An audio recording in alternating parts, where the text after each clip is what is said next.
Okay. Recording నేను start చేశాను. Before start చేయకముందు నిఖిత ఉందా? Okay. Triveni hello. Yes sir. నాకు మళ్ళీ రెస్పాన్స్ కోసం నేను అడుగుతున్నాను sir. Triveni please the response. Okay sir. నేను మనం డేటా కోసం డిస్కస్ చేస్తున్నాను. నిన్న K4 cross sir. Validation sir. Okay. So మనం వాలిడేషన్ డేటా సెట్ ని ఎందుకు యూస్ చేస్తున్నాం? టెస్ట్ డేటా సెట్ అంటాం.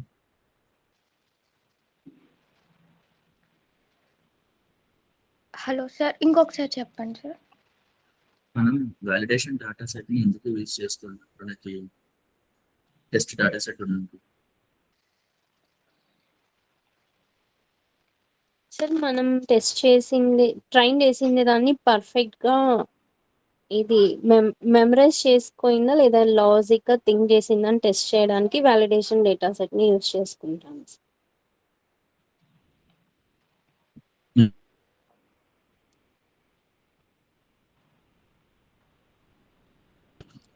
సార్ మీ వాయిస్ బ్రేక్ అవుతుంది సార్.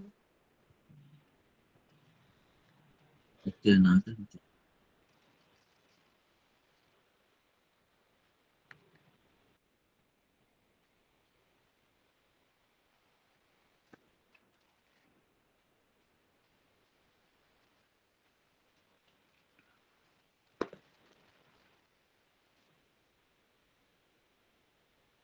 డిస్కనెక్ట్ అయిపోయింది. నేను ఇప్పుడు వినిపిస్తున్నాను. సార్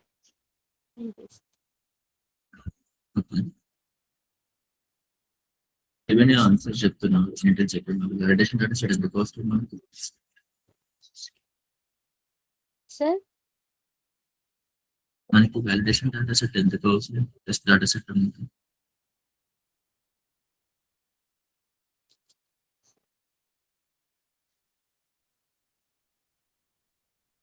క్లియర్ గా లేదా నా వాయిస్?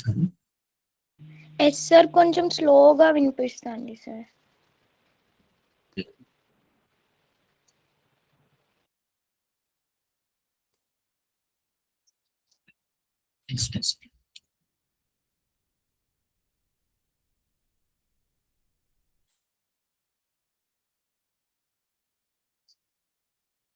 హలో. ఇప్పుడు వినిపిస్తుంది. వినిపిస్తున్నాను సార్. Okay, perfect.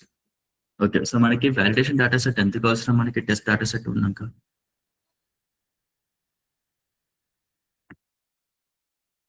సార్ మనం క్లయింట్ కి ఇవ్వడానికి ముందే వాలిడేషన్ డేటా సెట్ లో టెస్ట్ చేసుకుందాం sir. Okay. Testing test data data set. Set కి పంపించడానికి ఏది గుడ్ అని మనం వాలిడేషన్ ద్వారా తెలుసుకుంటాం సార్. ఓకే, సో మనం నిన్న కాకుండా మొన్న డిస్కస్ చేసినప్పుడు ఏమనుకున్నాం? ట్రైనింగ్ కి మనం మోడల్స్ ని యూజ్ చేశాక, అంటే ఫర్ ఎగ్జాంపుల్ 5000 శాంపుల్స్ కి 2000 టెస్ట్ శాంపుల్స్ కి యూజ్ చేసిన తర్వాత ఈ మోడల్ బెటర్ అని చెప్పేసి అనుకుని మనం మొత్తం దాని మీద ట్రైన్ చేస్తున్నాం అనుకున్నాం. కానీ ఆ టెక్నిక్ వాడితే ఎలా ఉంటది అంటే, మనం ఫైనల్ ఎగ్జామ్ ఏదైతే ఉంటుందో ఒలింపియాడ్ ఎగ్జామ్, ఆ ఎగ్జామ్ కి పోయి రాసేసి ఎగ్జామ్ లో క్వశ్చన్స్ ఇవి కాబట్టి అని చెప్పి ముందు పేపర్ లీక్ అయితే ఎలా ఉంటుందో అలా ఉంటుంది. అంటే టెస్ట్ డేటా సెట్ ప్రకారం మనం మోడల్స్ ని సెలెక్ట్ చేసుకుంటే, అలా కాకుండా టెస్ట్ డేటా సెట్ అనేది ఫైనల్ డేటా సెట్ కాబట్టి అది మనం వాడద్దు మోడల్ సెలెక్ట్ చేసుకోవడానికి కూడా. టెస్ట్ డేటా సెట్ బట్టి based on test data set మన దగ్గర ఉన్న మోడల్స్ ఒక 5 అయితే 5, 10 అయితే 10, దీంట్లో ఇది బెటర్ మోడల్ అని సెలెక్ట్ చేసుకోవద్దు. ఒకటే మోడల్ ని పంపాలి మనం టెస్ట్ కి. ఆ ఒకటే మోడల్ కి అక్యురసీ ఇంత అని చెప్పుకుంటాం అంతే. 10 మంది ఉంటే ఎవరి మోడల్ వాళ్ళు పంపిస్తారు. 10 అక్యురసీస్ వస్తాయి కాబట్టి 10 మందిలో ఎవరు బాగా పర్ఫామ్ చేశారో తెలుస్తుంది మనకి. కానీ ఒకటే పర్సన్ ఉంటే ఒకటే పర్సన్ ఒకటే మోడల్ ని పంపాల్సి ఉంటుంది టెస్ట్ డేటా సెట్ కి. మరి దాని దగ్గర 5 to 10 మోడల్స్ ఉంటే ఒకటే మోడల్ సెలెక్ట్ చేసుకోవడానికి మనం ఇక్కడ వాలిడేషన్ డేటా సెట్ ని వాడతాం.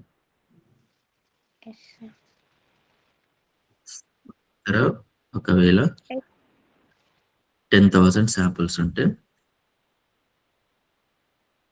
మాక్సిమం కేసెస్లో దీంట్లో 7,000 ట్రైనింగ్కి, 3,000 టెస్టింగ్కి క్లయింటే రిఫర్ చేసి ఇస్తాడు మనకి, లేదా క్లయింటే ఉంచుకుంటాడు ఈ 3,000 అతని దగ్గర. మీకు నేను 7,000 శాంపుల్స్ ఇస్తున్నాను, మీరు ఏమన్నా చేసుకోండి కానీ మంచి మోడల్ ఇవ్వండి అని అంటాడు. ఈ 7,000 ఏం చేస్తాను నేను? 5,000 వ్యాలిడేషన్ ట్రైనింగ్కి, 2,000 వ్యాలిడేషన్కి స్ప్లిట్ చేస్తాను, రైట్?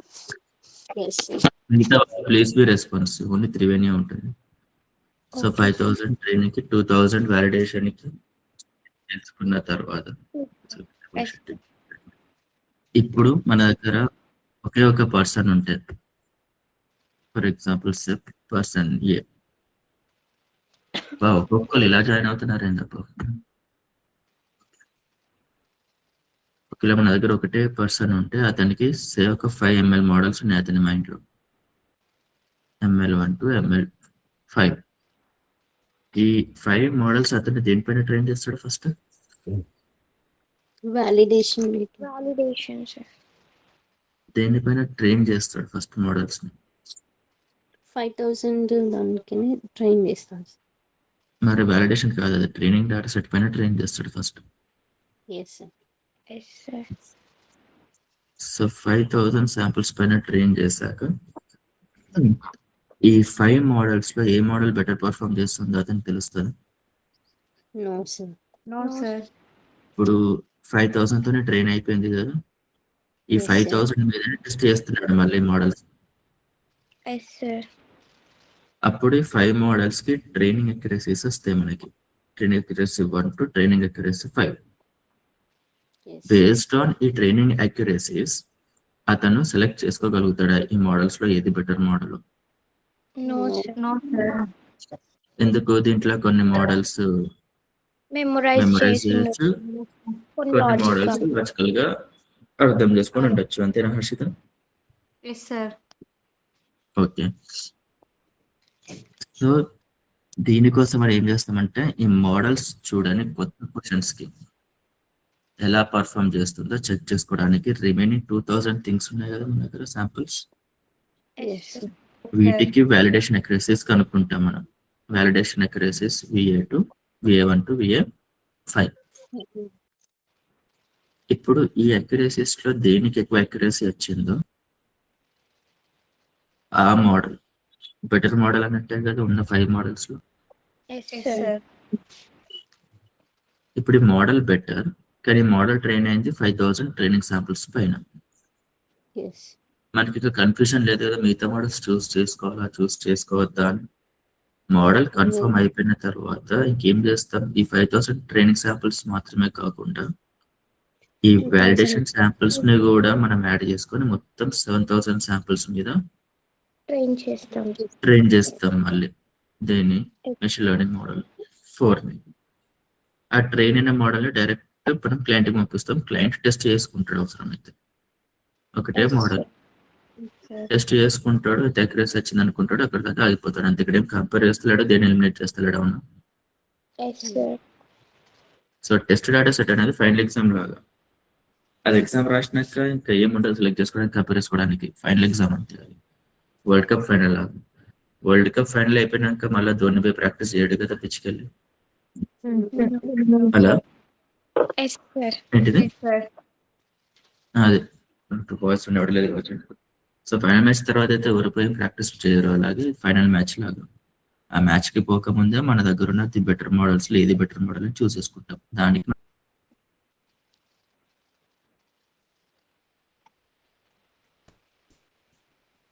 ఇప్పుడు ఈ టెక్నిక్ తోటి ఒక లూప్ హోల్ ఉంది అని చెప్పాను నేను. ఎవరికైనా గుర్తుకుంటే ఆ లూప్ హోల్ ఏంటిది? ఏంటిది ఆ లూప్ హోల్? మనం డాటా సెట్ ని ఏ విధంగా తీసుకోవచ్చు కదండి సార్. ఫస్ట్ 2,000 వాలిడేషన్ కి, తర్వాత 5,000 ట్రైనింగ్ కి, అలా మళ్ళా నెక్స్ట్ తీసుకోవచ్చు మధ్యలో కానీ తీసుకోవచ్చు కదండి సార్. అలా అవును. అంటే మనం డిఫరెంట్ విధంగా డిఫరెంట్ టైప్స్ గా మనం ఉన్న డాటా సెట్ ని మనం స్ప్లిట్ చేస్తే ఒకసారి ML4 బెటర్ మోడల్ అని రావచ్చు, లేదా ఒకసారి ML5 బెటర్ మోడల్ రావచ్చు, చెప్పలేము. ఫర్ ఎగ్జాంపుల్ ఇదే పర్సన్ ఏ దగ్గర 5 మోడల్స్ ఉన్నాయి. ML model 1, ML model 2, ML model 3, 4, 5. Okay, yes sir. ఈ పర్సన్ దగ్గర 7000 శాంపిల్స్ ఉన్నాయి. ఈ పర్సన్ ఏం చేశాడంటే ఫస్ట్ 5000 శాంపిల్స్ ట్రైనింగ్ కి, నెక్స్ట్ 2000 శాంపిల్స్ వ్యాలిడేషన్ కి పెట్టుకున్నాడు. ఈ 5 మోడల్ ని 5000 మీద ట్రైన్ చేసి వ్యాలిడేషన్ మీద టెస్ట్ చేస్తే ఎంఎల్ మోడల్ 4 అనేది టాప్ మోడల్ లాగా వచ్చింది. ఇంకొక కేసు ఏం చేశాడు అంటే ఇవే ఎంఎల్ మోడల్స్ కి ఫస్ట్ 5000 ట్రైనింగ్, సెకండ్ 2000 వ్యాలిడేషన్ కాకుండా ఫస్ట్ 2000 వ్యాలిడేషన్, లాస్ట్ 5000 ట్రైనింగ్ ఇలా అయినా, లేదా ఫస్ట్ 4000 ట్రైనింగ్, లాస్ట్ 3000 వ్యాలిడేషన్. మనకి ఎక్కడ రూల్ లేదు కదా, ఓన్లీ ఇన్నే శాంపిల్స్ ట్రైనింగ్ కి వాడాలి, ఇన్నే శాంపిల్స్ వ్యాలిడేషన్ కి వాడాలి. Yes sir. వాళ్ళు అవసరమైతే ఏం చేయొచ్చు, 2000 శాంపిల్స్ ట్రైనింగ్ కి, 5000 శాంపిల్స్ వ్యాలిడేషన్ కూడా వాడచ్చు. అడిగే వాళ్ళు ఎవరు? బట్ అనే పాయింట్ ఏంటిదంటే ఈ విధంగా కాకుండా వేరేలాగా స్ప్లిట్ చేశాడు అని. Yes sir. అంటే ఫస్ట్ 2000 వ్యాలిడేషన్, లాస్ట్ 5000 ట్రైనింగ్. అప్పుడు ఆ అబ్బాయి ఏం చేశాడంటే మళ్ళీ ఈ మోడల్స్ ని ఈ 5000 మీద ట్రైన్ చేసి 2000 మీద వ్యాలిడేట్ చేసుకున్నట్టు, ఇట్లా ఏది బెటర్ మోడల్ అని. అప్పుడు ఎంఎల్ మోడల్ 2 వచ్చింది బయటికి. ఇప్పుడు ఈ రెండిట్లో ఏదని సెలెక్ట్ చేసుకుంటాడు ఆ అబ్బాయి?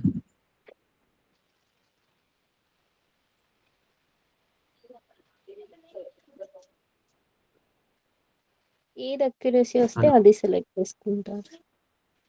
ఫర్ ఎగ్జాంపుల్ ఇప్పుడు ఎంఎల్ మోడల్ 4 ఉంది, ఇది ఫస్ట్ కేసు అవునా? Yes sir. ఈ ఫస్ట్ కేసులో ML1, ML2, ML3, ML4, ML5 అక్యురసీస్ రాస్తున్నాను నేను, చూడండి. 1, 2, 3, 4, 5. ఇది 90, ఇది 60, 70, 80, 85. సో ఇక్కడ ఏ మోడల్ గెలిచింది? 4 వచ్చింది సార్. 4th model. 4 వచ్చింది. ఇప్పుడు ఇది సెకండ్ సినారియో కదా, ఫస్ట్ 2000 వ్యాలిడేషన్, లాస్ట్ 5000 ట్రైనింగ్. ఇక్కడ కూడా వీటికి అక్యురసీస్ రాస్తున్నాను నేను, 70, 80, 85. దీంట్లో అది గెలిచింది. సరే, ఇక్కడ 95, ML2 గెలిచింది. ఇప్పుడు ఈ రెండిట్లో ఏ మోడల్ సెలెక్ట్ చేసుకోవాలి మనం? రెండు సెలెక్ట్ చేసుకోకూడదు సార్. రెండు సెలెక్ట్ చేసుకోకూడదు. అలాంటప్పుడు నేను ఇంకొక స్ప్లిట్ చేశాను అనుకో, అప్పుడు ఎంఎల్ మోడల్ 1 రావచ్చు టాప్ లోకి. Yes sir. సో మనకి ఎలా తెలుస్తుంది ఏ మోడల్ సెలెక్ట్ చేసుకోవాలి అని? అన్ని మోడల్స్ సెలెక్ట్ చేసుకుంటామా? అన్ని మోడల్స్ ని సెలెక్ట్ చేసుకొని అన్ని మోడల్స్ ని ట్రైన్ చేసి అన్ని మోడల్స్ ని టెస్ట్ కి పంపిస్తాం. No sir. టెస్ట్ కి పంపించాల్సింది ఏంటిది? ఒకే ఒక్క మోడల్. మోడల్. ఉన్న డేటాని 7000 ని మనం రకరకాలుగా స్ప్లిట్ చేసి వ్యాలిడేట్ చేసుకున్నప్పుడు ఒక్కొక్కసారి ఒక్కొక్క మోడల్ బయటికి వస్తే మనకి ఎలా తెలుసు ఎలా స్ప్లిట్ చేయాలని? అప్పుడు K-fold క్రాస్ వాలిడేషన్ చేయాలి సార్. అదేంటిది ఆ టెక్నిక్? ఏం చేయొచ్చు ఆ టెక్నిక్ తోటి?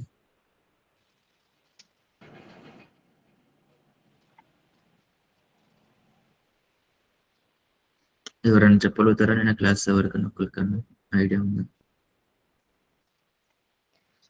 దాంతో మనం ఉండేదాన్ని స్ప్లిట్ చేసుకొని దాంట్లో యావరేజ్ తీసుకుంటాం కదండి సార్.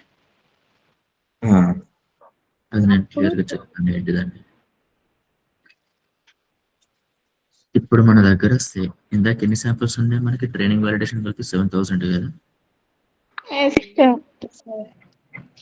క్యాల్కులేషన్ సింపుల్ గా ఉండడానికి నేను 7000 బదులు 10,000 శాంపుల్స్ ఉన్నాయి అనుకుంటున్నా. అంటే అంటే దీంట్లో 7,000. ఓకే, దీంట్లో 8,000 ట్రైనింగ్ కి, 2,000 వాలిడేషన్ కి వాడుకుంటాం. ఇది yes sir. Test data set కి సంబంధించింది కాదు. Okay, okay sir. Test data set separate ఉందనుకోండి, అది 3,000 శాంపిల్స్ అని ఉండొచ్చు, లేదా 5,000, అది లైట్. ఇక్కడ అన్న నేను 10,000 ఏంటిదంటే ఇది ట్రైనింగ్ అండ్ వాలిడేషన్ కి సంబంధించిన శాంపిల్స్ మాత్రమే. Okay, yes sir. సో నేను ఒకవేళ 5-fold క్రాస్ వాలిడేషన్ అంటున్నానంటే వాలిడేషన్ కి ఎన్ని శాంపిల్స్ యూజ్ చేస్తున్నట్టు నేను? 5 సార్. 2000. 5-fold క్రాస్ వాలిడేషన్ అంటే 10,000 డివైడెడ్ బై 5. 2000 సార్. ఇట్లా 2,000 అని ఎన్ని టైమ్స్ తీసుకుంటే 10,000 అవుతుంది మనకి? 5 times సార్. అది నథింగ్ బట్ ఇక్కడ ఉన్న 5 నెంబర్. అంటే టోటల్ శాంపిల్స్ తెలియడానికి మనకు దగ్గర ఉన్న total samples divided by K fold అంటున్నాం కదా, ఆ కేతో డివైడ్ చేయాలి. అవి వచ్చే శాంపిల్స్ ఒక స్ప్లిట్ లో ఉండే వాలిడేషన్ శాంపిల్స్. అవి ఎన్ని సెట్స్ అంటే మళ్ళీ 5 సెట్స్.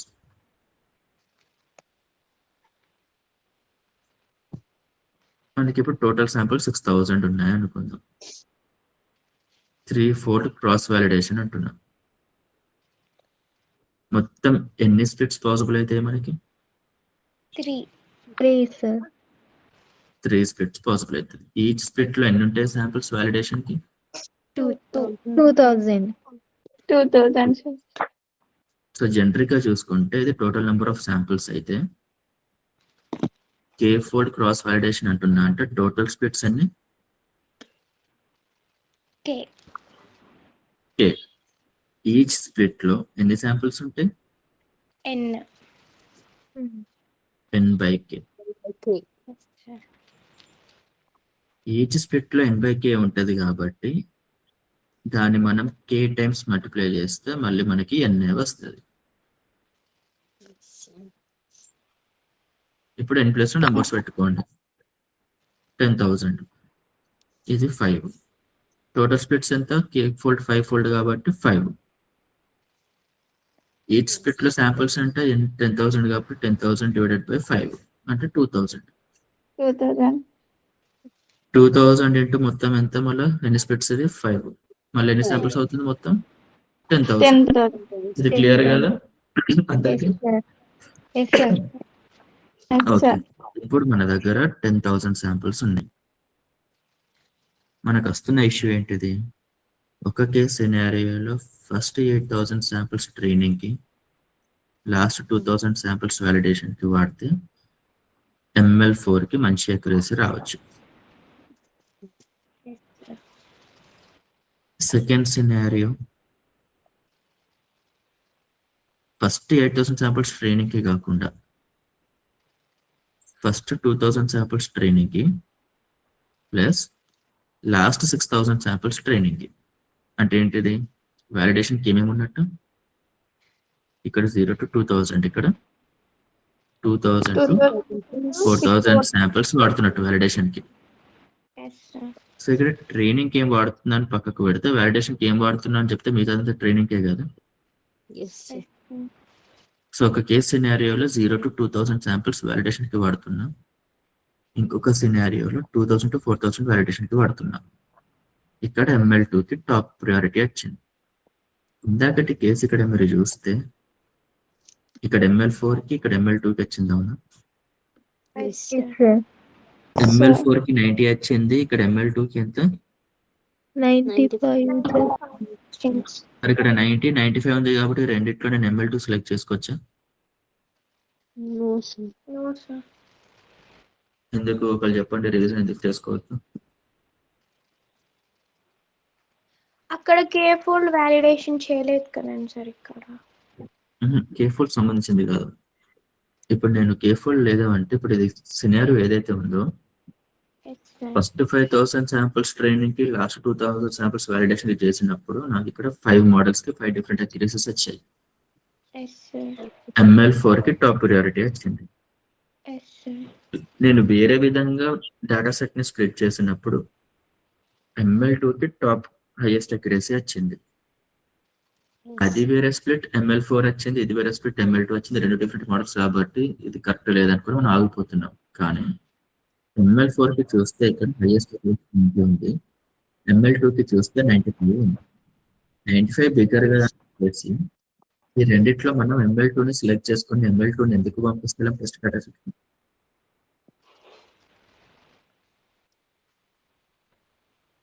అది ఓవర్ ఫిట్ కూడా అయిండొచ్చు కదా సార్? ఓవర్ ఫిట్టింగ్ అవుతుందో లేదో తెలిసేది ఈ అక్యురసీస్ బేస్డ్ కాదు. ఇక్కడ రాసిన అక్యురసీస్ ఇవన్నీ వాలిడేషన్ అక్యురసీస్ కింద ఉన్నాయి అన్ని.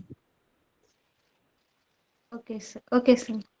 ఓవర్ ఫిట్ అనేది ఎప్పుడవుతుందంటే ట్రైనింగ్ కి ఎక్కువ అక్యురసీ ఉండి వాలిడేషన్ కి అతి తక్కువ అక్యురసీ 30-40 ఉంటే ఓవర్ ఫిట్టింగ్. ఇక్కడ ఎక్కడ కూడా 30-40 లేవు, అన్ని డీసెంట్ అబౌవ్ 60 ఉంది. Yes sir. Right. Yes under fitting అంటే ఏందో చెప్పడానికి మనకి వాలిడేషన్ అవసరం లేదు, ఓన్లీ ట్రైనింగ్ అక్యురసీ చూసి చెప్పొచ్చు అండర్ ఫిట్ అయిందా లేదా అని. ఎందుకు? ట్రైనింగ్ కే తక్కువ అక్యురసీ వస్తే 20-30 అది అండర్ ఫిట్ అయినట్టే కదా. Yes sir. గుడ్ ఫిట్ కాదా చెప్పాలి అంటే మీకు ట్రైనింగ్ అవసరం, టెస్టింగ్ వాలిడేషన్ కూడా validation or testing. Testing. Overall గా మీరు ప్రాజెక్ట్ ని చూసుకుంటే ఓన్లీ ట్రైనింగ్ కి టెస్టింగ్ కి బట్ ఇప్పుడు మోడల్ సెలెక్ట్ చేసుకోవాలని చూస్తున్నారు కదా, సో ఇక్కడ ట్రైనింగ్ కి వాలిడేషన్ చూసుకుంటారు. Yes sir. వాలిడేషన్ కి ట్రైనింగ్ కి రెండింటికి మంచి అక్యురసీ ఉందంటే అది గుడ్ ఫిట్. ట్రైనింగ్ కి బాగుండి వాలిడేషన్ కి అసలు బాగాలేదు అంటే అది ఓవర్ ఫిట్. బట్ నేను అడుగుతున్న క్వశ్చన్ ఏంటిదంటే ఇందాక కేస్ 1 కేస్ 2 సినారియో రాశాను కదా, ఎస్ సార్. మనకి 2 సినారియోస్ లేకుండా ఒకటే సినారియో ఉంటే మనం ఏం చేస్తాం? జనరల్ గా ML4 ని సెలెక్ట్ చేసుకొని ML4 ని మొత్తం ఇక్కడ ఉన్న 7000 శాంపిల్స్ తోటి మనం ట్రైన్ చేసి టెస్ట్ డేటా సెట్ కి పంపిస్తాం. రైట్. Yes sir. అంతేనా త్రివేణి? ఇప్పుడు ఇక్కడ మనకి 2 డిఫరెంట్ కేసెస్ ఉన్నాయి. ఒక కేసులో ML4 గెలిచింది, ఇంకో కేసులో ML2 గెలిచింది. గెలిచిన ML4 కి 90% అక్యురసీ ఉంది, గెలిచిన ML2 కి 95% అక్యురసీ ఉంది. ఎందుకని మనం ML2 ని సెలెక్ట్ చేసుకుని పంపిస్తలేం టెస్ట్ డేటా సెట్ కి?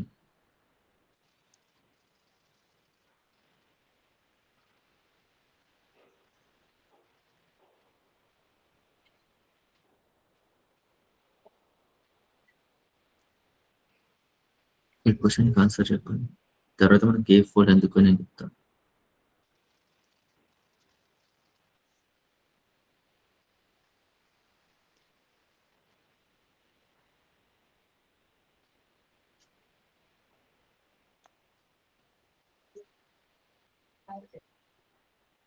సార్ ఇప్పుడు అక్యురసీస్ రాసినారు కదండి సార్, అవి వాలిడేషన్ టెస్ట్ అయిపోయిన తర్వాతనా సార్ లేదంటే బిఫోర్ అయినా సార్? వాలిడేషన్ అయిపోయాక. వాలిడేషన్ అక్యురసీస్ కదా మనం, ఎస్ వాలిడేషన్ అక్యురసీస్ బట్టే కదా మనం ఒక మోడల్ ని సెలెక్ట్ చేసుకునేది. ఎస్. మీకు ఒక ఎగ్జాంపుల్ చెప్తే క్లియర్ గా అర్థమవుతుంది. నిఖిత త్రివేణి. ఏంటిది కిరణ్? Lower central formation.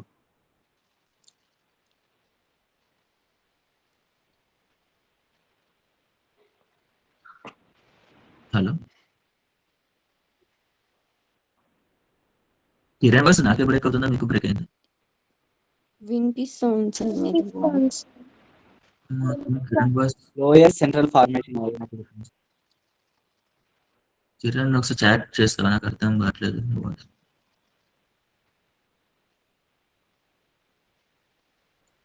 ఏమంటున్నారు మీకు అర్థమైతే? Nikhita Triveni lower central formation అంట సార్ ఇది.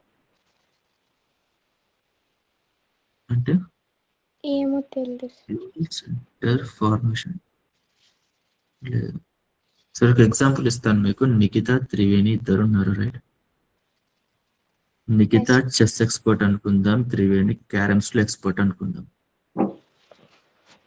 ఒక క్యారమ్ పర్ఫెక్ట్ గా ఆడటం అంటే ఏంటిది? ఒకటే స్ట్రైక్ లో అన్ని కాయిన్స్ ని హోల్ లోకి పడేయటం, అది 100% అక్యురసీ. చెస్ పర్ఫెక్ట్ గా ఆడటం అంటే ఏంటిది? ఒక్క కాయిన్ కూడా తనది చనిపోకుండా త్రివేణి అన్ని కాయిన్స్ ని చంపడం, అది 100% అక్యురసీ. నాకు ఈ రెండు ఈక్వల్ ఇంపార్టెంట్, ఏది chess and carroms. Nikhita Triveni game ఆడారు. నిఖిత ఎట్లా అంటే మొత్తం 90% అక్యురేట్ తోటి ఆడింది చెస్. త్రివేణి నిఖిత తోటి ఆడింది 91% తోటి. త్రివేణి నిఖిత పైన గెలవగలిగింది అనుకుందాం. ఓకేనా? గెలిచింది త్రివేణి, కానీ 91% ఆఫ్ ది కాయిన్స్ త్రివేణి పడేసింది, 9% నిఖిత పడేసింది. 90% ఆఫ్ ది కాయిన్స్ ఇక్కడ త్రివేణి చనిపోయినాయి, ఇక్కడ నిఖిత 10% మాత్రమే చనిపోయాయి. చూస్తే ఇక్కడ గెలిచింది నిఖిత, ఇక్కడ గెలిచింది త్రివేణి. నాకు రెండు ఈక్వల్లీ ఇంపార్టెంట్. ఇప్పుడు నేను గేమ్స్కి వచ్చేసరికి ఇద్దరు ఎవరిని సెలెక్ట్ చేస్తాను? బేస్డ్ ఆన్ ఈ పర్సంటేజ్ సెలెక్ట్ చేయడం కరెక్ట్గానే ఉంటుందా? త్రివేణి నిఖితానా? No sir. మీకు అర్థమవుతుంది. ఇక్కడ ఆడిన ఇండివిజువల్ గేమ్స్ మీరు హైయెస్ట్ అక్యురసీ తోటి ఆడొచ్చేమో ఒకరితో ఒకరు పోలిస్తే, కానీ మీరు ఆడింది completely different games. Different sir. Same game కాదు. ఇద్దరు చెస్ ఆడే చెస్లోనే మీరు డిఫరెంట్ ఉన్నాయి ప్రాబిలిటీస్ అంటే దీంట్లో ఉన్న దాంట్లో హైయెస్ట్ ఎవరిదా అని తీసుకుంటారు. ఓకే, 91 అని. కానీ మీరు ఆడింది ఏంటిది? చెస్ ఒకరు ఆడారు, క్యారమ్ ఒకటి ఆడారు. నాకే తెలియదు ఈ రెండింటిలో నేను దేనికి ప్రియారిటీ ఇవ్వాలి అని, ఎందుకంటే నాకు రెండు ఈక్వల్. అప్పుడు రెండింటిని సెలెక్ట్ చేసే ఆ ఛాన్స్ ఉంటుంది నాకు ఉండదు. ఇక్కడ మీరు చూస్తే రెండు డిఫరెంట్ స్ప్లిట్స్ ఇవి. కేస్ 1 అనేది డిఫరెంట్ స్ప్లిట్, కేస్ 2 అనేది డిఫరెంట్ స్ప్లిట్. ఏది ఇది చెస్ లాగా, సెకండ్ వచ్చేసి క్యారమ్స్ లాగా. చెస్ లో ML4 గట్టిగా ఆడింది, క్యారమ్స్ లో ML2 గట్టిగా ఆడింది. నాకే తెలియదు కేస్ 1 లా స్ప్లిట్ చేయాలా, కేస్ 2 లా స్ప్లిట్ చేయాలా అని. అప్పుడు రెండిట్లో నేను దేనిని సెలెక్ట్ చేస్తాను? రెండింటిని సెలెక్ట్ చేయాలి. ఒక్క సెకండ్ అప్పుడు అయితే పెట్టాడు. Because lower central performance, high variance, ML performance changes a lot between 450 to 95. ఇవంతా జనరిక్ కిరణ్, అలా ఏమి ఉండదు. మీరు ఫోల్స్ ఎలానా తీసుకోవచ్చు. మీరు మొత్తం ర్యాండమైజ్ చేసి ఫోల్స్ తీసుకుంటే అది కంపల్సరీ ఈ ఫోల్డ్ నుంచి ఈ ఫోల్డ్ వరకే ఉంటుంది అక్యురసీ హైయెస్ట్ అన్నట్టు ఏమి ఉండదు. ప్రతి ఫోల్డ్కి మనం ఈక్వల్ ప్రియారిటీ ఇస్తాం.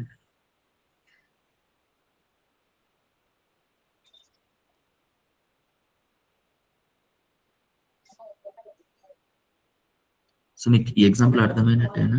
డిఫరెంట్ గేమ్స్ లాగా ఒక గేమ్కి ఒకటి గెలిచినట్టు. ఫస్ట్ కేస్ స్ప్లిట్కి ML4 గెలిచింది, సెకండ్ కేస్ స్ప్లిట్కి ML2 గెలిచింది. ఈ రెండు స్ప్లిట్స్లో ఏది కరెక్ట్ స్ప్లిట్టో నాకే తెలియదు కాబట్టి రెండింటిని నేను సెలెక్ట్ చేసుకోలేను. ఈవెన్ దో వీటి అక్యురసీస్ ఒకదానికి మించి ఒకటి ఉన్నప్పటికీ కూడా. అందుకు మనకి K క్రాస్ ఫోల్డ్ వ్యాలిడేషన్ అనేది పిక్చర్లోకి వచ్చింది. మీకు ఈ ఫార్ములా అర్థమైందిగా ఇక్కడి వరకు అట్లీస్ట్?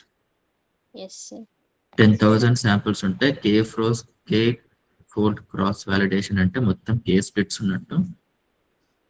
ఈచ్ స్ప్లిట్ లో N/K శాంపుల్స్ ఉన్నట్టు.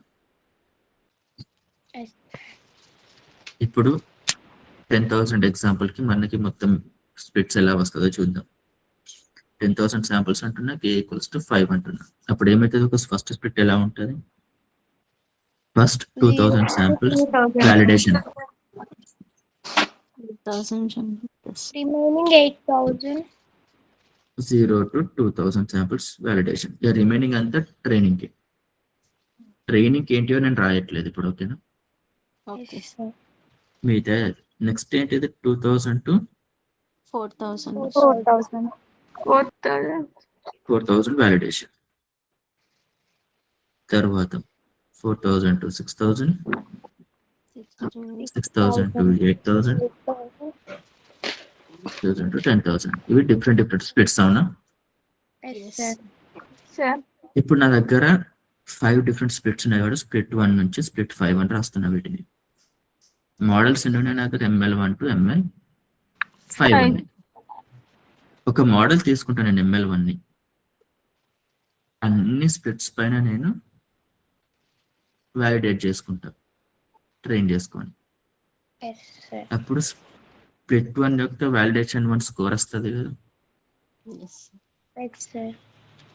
నెక్స్ట్ వచ్చేసి స్ప్లిట్ 2 యొక్క వ్యాలిడేషన్ 1 స్కోర్. ఈ వ్యాలిడేషన్ 1 అంటే ఏంటిది? ML మోడల్ 1 అని. Yes sir. మొత్తం 5 స్ప్లిట్స్ రాసాం. ఈ V1 అంటే ఏంటిది? వాలిడేషన్ ఆఫ్ మోడల్ 1 అని. మొత్తం మనకి 5 వాల్యూస్ వచ్చినాయి, అవునా? Yes sir. అంటే ఒక మోడల్ కి 5 స్ప్లిట్స్ పైన వచ్చిన స్కోర్స్ ఇవి. వీటన్నిటిని నేను యావరేజ్ చేస్తాను. యావరేజ్ చేసినప్పుడు ఏమొస్తుంది మనకి?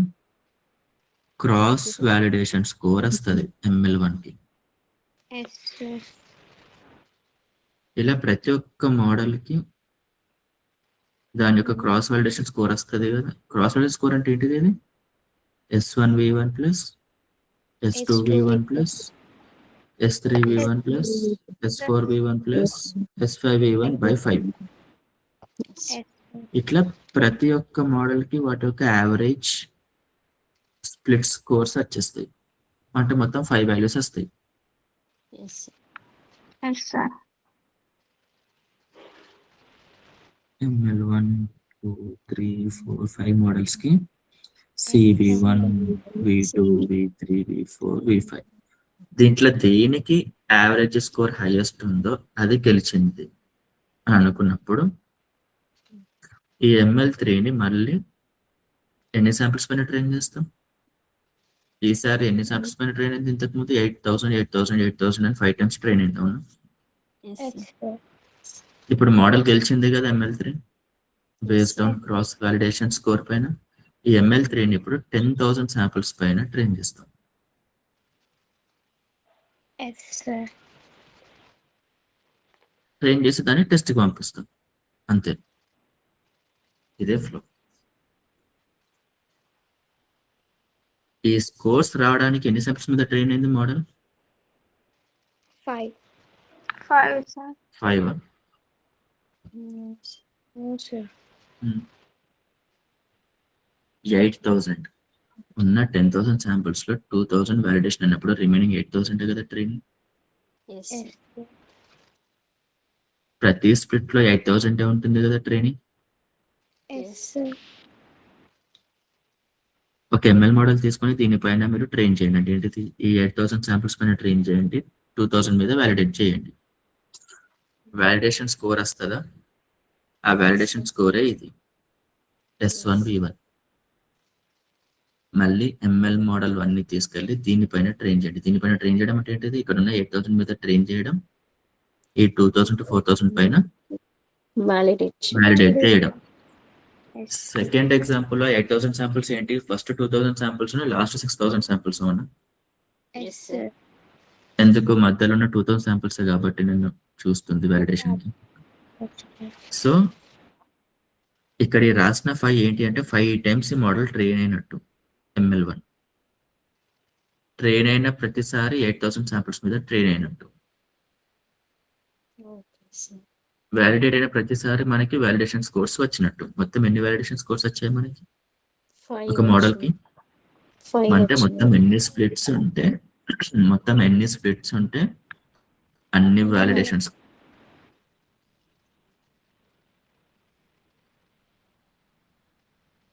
క్రాస్ వాలిడేషన్ స్కోర్ వస్తున్నట్టు, అంటే యావరేజ్ స్కోర్.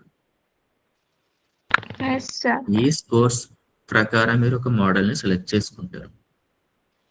ఇప్పటి వరకు అయితే మోడల్ ట్రైన్ అయింది ఓన్లీ ట్రైనింగ్ డేటా మీదనే కదా. వాలిడేషన్ పక్కన పెడితే ఈ 8,000 శాంపిల్స్ ఇలా.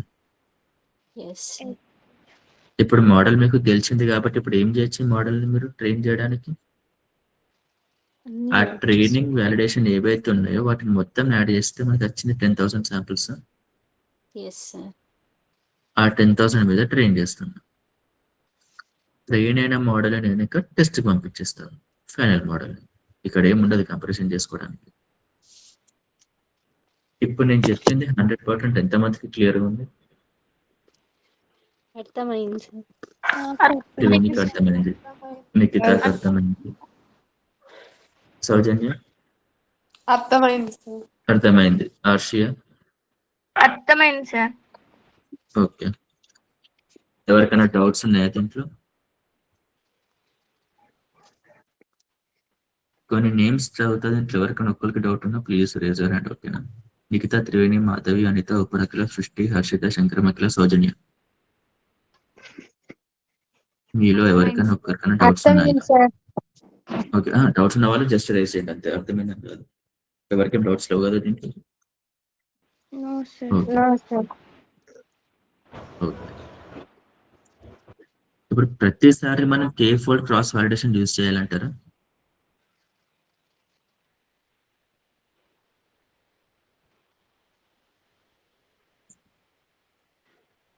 Please answer. Yes sir. K fold cross validation use చేయడం వల్ల ప్రతిసారి మనకి లాభమే ఉంటుందా లేకపోతే నష్టం ఉంటుందా? ప్రాసెస్ ఎక్కువ అవుతుంది సార్. ఉంటుంది కదండి టైం టేకింగ్. కానీ కానీ ప్రతిసారి మనకి లాభమే ఇస్తుంది అది. Yes sir. Time taking. ఇది ఎప్పుడు ఎక్కువ ఎఫెక్టివ్ ఇంకా అంటే మరి మనకి డేటా సెట్ మరీ తక్కువ ఉన్నప్పుడు. మనకి డేటా సెట్ కొంచెం పర్లేదు బాగానే ఉంది అన్నప్పుడు ఇది చేయకపోయినా ఇట్స్ ఓకే. కానీ చేస్తే వచ్చే నష్టం ఏం లేదు, లాభమే. కానీ టైం టేకింగ్ ప్రాసెస్ ఇది. అర్థమైంది? So Yes, sir. చాలా వరకు ఇది ఫాలో చేయరు బయట. ఏదైనా డేటా సెట్ ఉంటే 10,000 రూస్ డేటా సెట్ ఉంటే ఫస్ట్ దీన్ని షఫుల్ చేస్తారు. షఫుల్ చేయడం అంటే ఏంటిది ఐడియా ఉందా? మిక్స్ చేయడం. ఇప్పుడు కార్డ్స్ షఫుల్ చేయడం అంటే ఏంటి? పే కార్డ్ మిక్స్ చేసి ఐడియా ఉంది కదా మీ అందరికి? Yes x y 1 to 10,000 rows ఉన్నప్పుడు ఉన్న డేటా సెట్ ఉన్నట్టు తీసుకొని స్ప్లిట్ చేయకుండా ఫస్ట్ దీన్ని మిక్స్ చేస్తారు. ఏ రో ఎక్కడికన్నా పోవచ్చు. దాన్ని Yes. ర్యాండమ్ షఫలింగ్ అంటారు. అలా పోయాక అప్పుడు ఏం చేస్తారంటే టాప్ 80% రోస్ ట్రైనింగ్ కి తీసుకుంటారు, లాస్ట్ 20% రోస్ వాలిడేషన్ కి తీసుకుంటారు. దీంతో మూవ్ ఫార్వర్డ్ అంటే వెళ్ళిపోతారు. దీంతో ఏం చేస్తారు, అప్పుడు వాళ్ళ దగ్గర ఉన్న మోడల్స్ అన్నింటినీ 80% మీద ట్రైన్ చేసుకొని దీనిపైన వ్యాలిడేట్ చేసుకొని ఒక మోడల్ని సెలెక్ట్ చేసుకున్న మోడల్కి మళ్ళీ మొత్తం డేటా సెట్ నుంచి ట్రైన్ చేసి దాన్ని టెస్టింగ్ టెస్ట్కి ఇచ్చిస్తారు. ఇక ఇది యూస్ చేస్తే ఎప్పటికైనా లాభమే, కానీ చాలా మంది ఇది స్కిప్ చేస్తారు కూడా. And it's okay. ఇది ఎప్పుడు ఇంపార్టెంట్ మరీ అంటే మరీ డేటా సెట్ తక్కువ ఉన్నప్పుడు. Clear concept? Yes sir. Okay. Next కొత్త టాపిక్ కాబట్టి ఒక 5 minutes బ్రేక్ తీసుకోండి. నెక్స్ట్ టాపిక్ స్టార్ట్ చేస్తాను. ఓకే. ఎవరికైనా డౌట్స్ ఉంటే please ask.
Lokesh.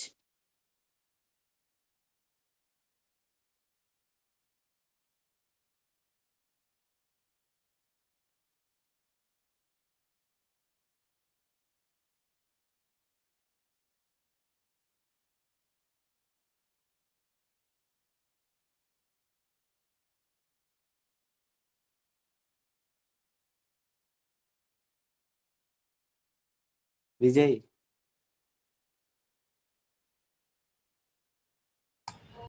Kiran please be quiet.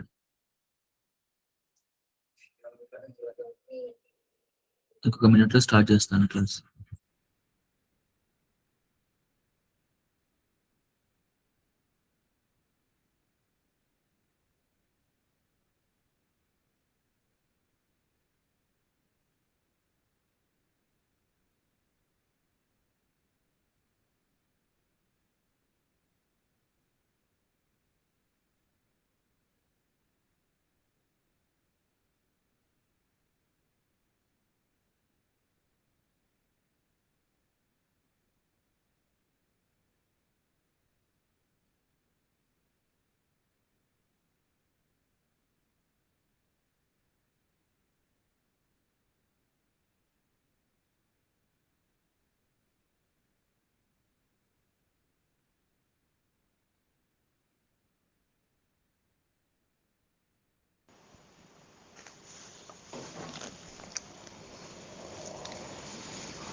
Hello.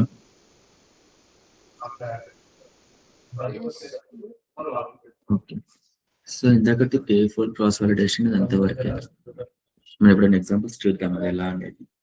ఇప్పుడు నేను చెప్పబోతున్న టాపిక్ వచ్చేసి ఏంటిదంటే మనం ఫిట్స్ చూసాం కదా, under fit, good fit, over fit.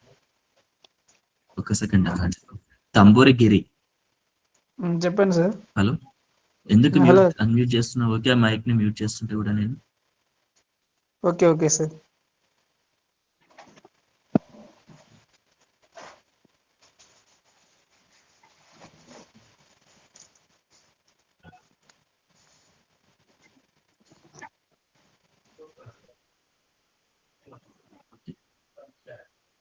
So మన దగ్గర 3 types ఆఫ్ ఫిట్స్ ఉండేవి, అవునా? Under fit, good fit, over fit. ఇప్పుడు గుడ్ ఫిట్ ని మనం ఇంకా చేయాల్సింది ఏమైనా ఉంటుందా? మనకు కావాల్సిందే గుడ్ ఫిట్, రైట్?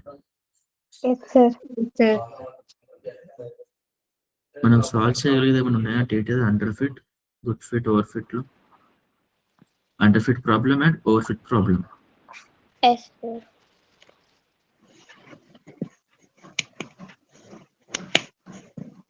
ఒక మోడల్ అండర్ ఫిట్ అవుతుంది అంటే దానికి కొన్ని రీజన్స్ ఉంటాయి. ఏంటి అవి అంటే, ఇప్పుడు ఒక డేటా ఇలా ఉంది, ట్రైనింగ్ డేటా. నేను ఇలా లైన్ ఒకటి గీసా, y = mx + c అని. ఇప్పుడు ఇది అండర్ ఫిట్ అవుతున్నట్టు, ఓవర్ ఫిట్ అవుతున్నట్టు?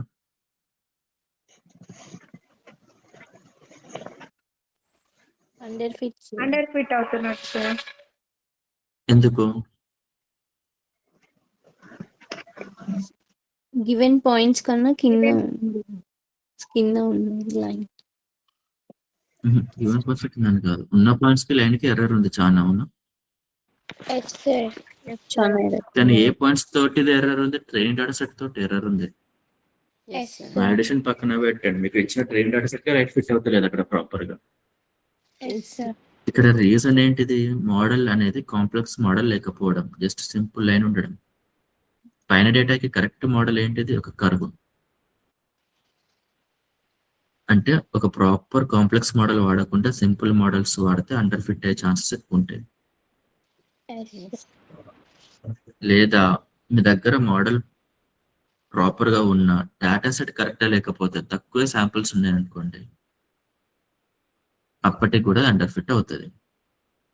అండర్ ఫిట్ ప్రాబ్లమ్ సాల్వ్ చేయడం ఈజీ ఇన్ రియల్ లైఫ్. ఎందుకు? డేటా సెట్ ని పెంచుకొని దాని తగ్గట్టు మోడల్ ని ట్రైన్ చేస్తే సరిపోతుంది. అది ఫస్ట్ స్టెప్ కదా. డేటా సెట్ లేనిదే ఏం ట్రైన్ చేస్తారు మీరు పోయి? ఒక ప్రాపర్ డేటా సెట్ కావాల్సిన శాంపిల్స్ గ్యాదర్ చేసుకున్నాక అప్పుడు స్టార్ట్ చేస్తారు. అప్పటి వరకు అది అండర్ ఫిట్టింగ్ స్టేజ్ లో ఉంటుంది. ఓవర్ ఫిట్టింగ్ ఎప్పుడు అవుతుంది అంటే డేటా సెట్ బాగానే ఉండి మోడల్ కూడా కాంప్లెక్స్ గా ఉన్నాక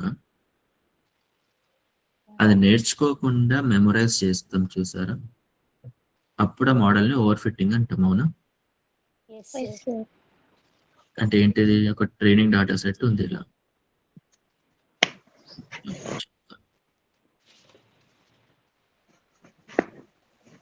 ఇలాంటి ఒక ట్రైనింగ్ డేటా సెట్ ఉన్నప్పుడు ప్రాపర్ ఒక లైన్ గీసుకోకుండా వాడు ప్రతి ఒక్క శాంపుల్ నుంచి మూవ్ అయ్యేలా ఇట్లా కర్వ్ గీస్తే ఇది ఏమవుతున్నట్టు? ఇక్కడ కర్వ్ 2 ఉంది, కర్వ్ 1 ఉంది. 1 వచ్చేసి గుడ్ ఫిట్, కర్వ్ 2 వచ్చేసి ఓవర్ ఫిట్. ఈ రెండిట్లో లాస్ దేనికి తక్కువ ఉంటుంది? ఓవర్ ఫిట్ కి తక్కువ ఉంది సార్, గివెన్ డేటాలో అయితే. తక్కువ ఉంటుంది లాస్ గివెన్ డేటాకి. దీనికి కొంచెం ఎక్కువనే ఉంటుంది. L2 L1 అయితే L2 లాస్ కొంచెం ఎక్కువ ఉంటుంది గుడ్ ఫిట్ అయినప్పటికీ. Yes, sir. అంటే ఓవర్ ఫిట్ ఏం చేస్తుంది? ఫ్యూచర్ డేటా గురించి సంబంధం లేకుండా పట్టించుకోకుండా ఉన్న డేటాకి ఎంత వీలైతే అంత తక్కువ లాస్ తక్కువ చేసే పనిలో పడుతుంది. సో మనం ఏం చేయొచ్చు అంటే y = mx + c లైన్ మనం కనుక్కునేటి ఏంటిది? పారామీటర్స్ కదా. వీటిని వెయిట్స్ ఆఫ్ మోడల్స్ అని కూడా అనొచ్చు. వెయిట్స్ ఆఫ్ మోడల్ అని అనొచ్చు, లేదా పారామీటర్స్ ఆఫ్ మోడల్ అని కూడా అనొచ్చు. ఈ వెయిట్స్ మీద డిపెండ్ అయ్యే కదా కర్వ్ అనేది స్ట్రైట్ గా ఉంటుందా లేకపోతే టిల్ట్ అవుతుందా అని చెప్పగలుగుతాం. For example y = x² + bx + c అని ఉంది. ఏబిసి ప్రకారమే కదా కర్వ్ ఇలా ఉంటుందా లేకపోతే ఇలా ఉందా అని డిసైడ్ చేసేది. Yes, sir. అంటే పారామీటర్స్ మారితే పారామీటర్స్ ప్రకారం కర్వ్ కూడా మారుతుంది. Yes, sir.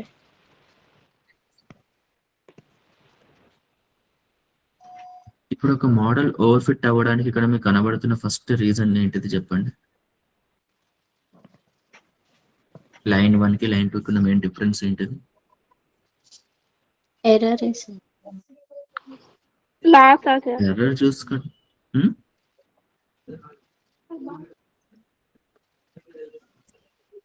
ఒక second, Akash Das sir. Sir, we aren't able to understand anything so far as we joined the course in between. That is on Monday. This is the third class we are attending. Could you please explain the things or new topics in a way more detailed manner if possible?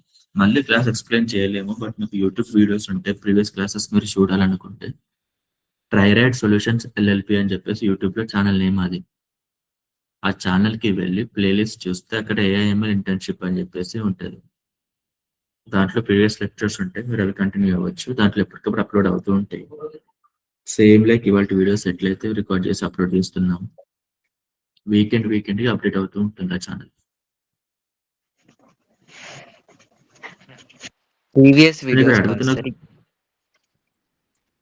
ఇప్పటి explanations అన్ని కొత్త topics కాబట్టి అంత clear గా detail గా పోలేము. Actually ఇంకా వెంటనే డిఫరెంట్ టాపిక్స్, కాకపోతే ఇవన్నీ మీకు అర్థం కావాలంటే ఇంతకు ముందు లెక్చర్స్ విని ఉండాలి.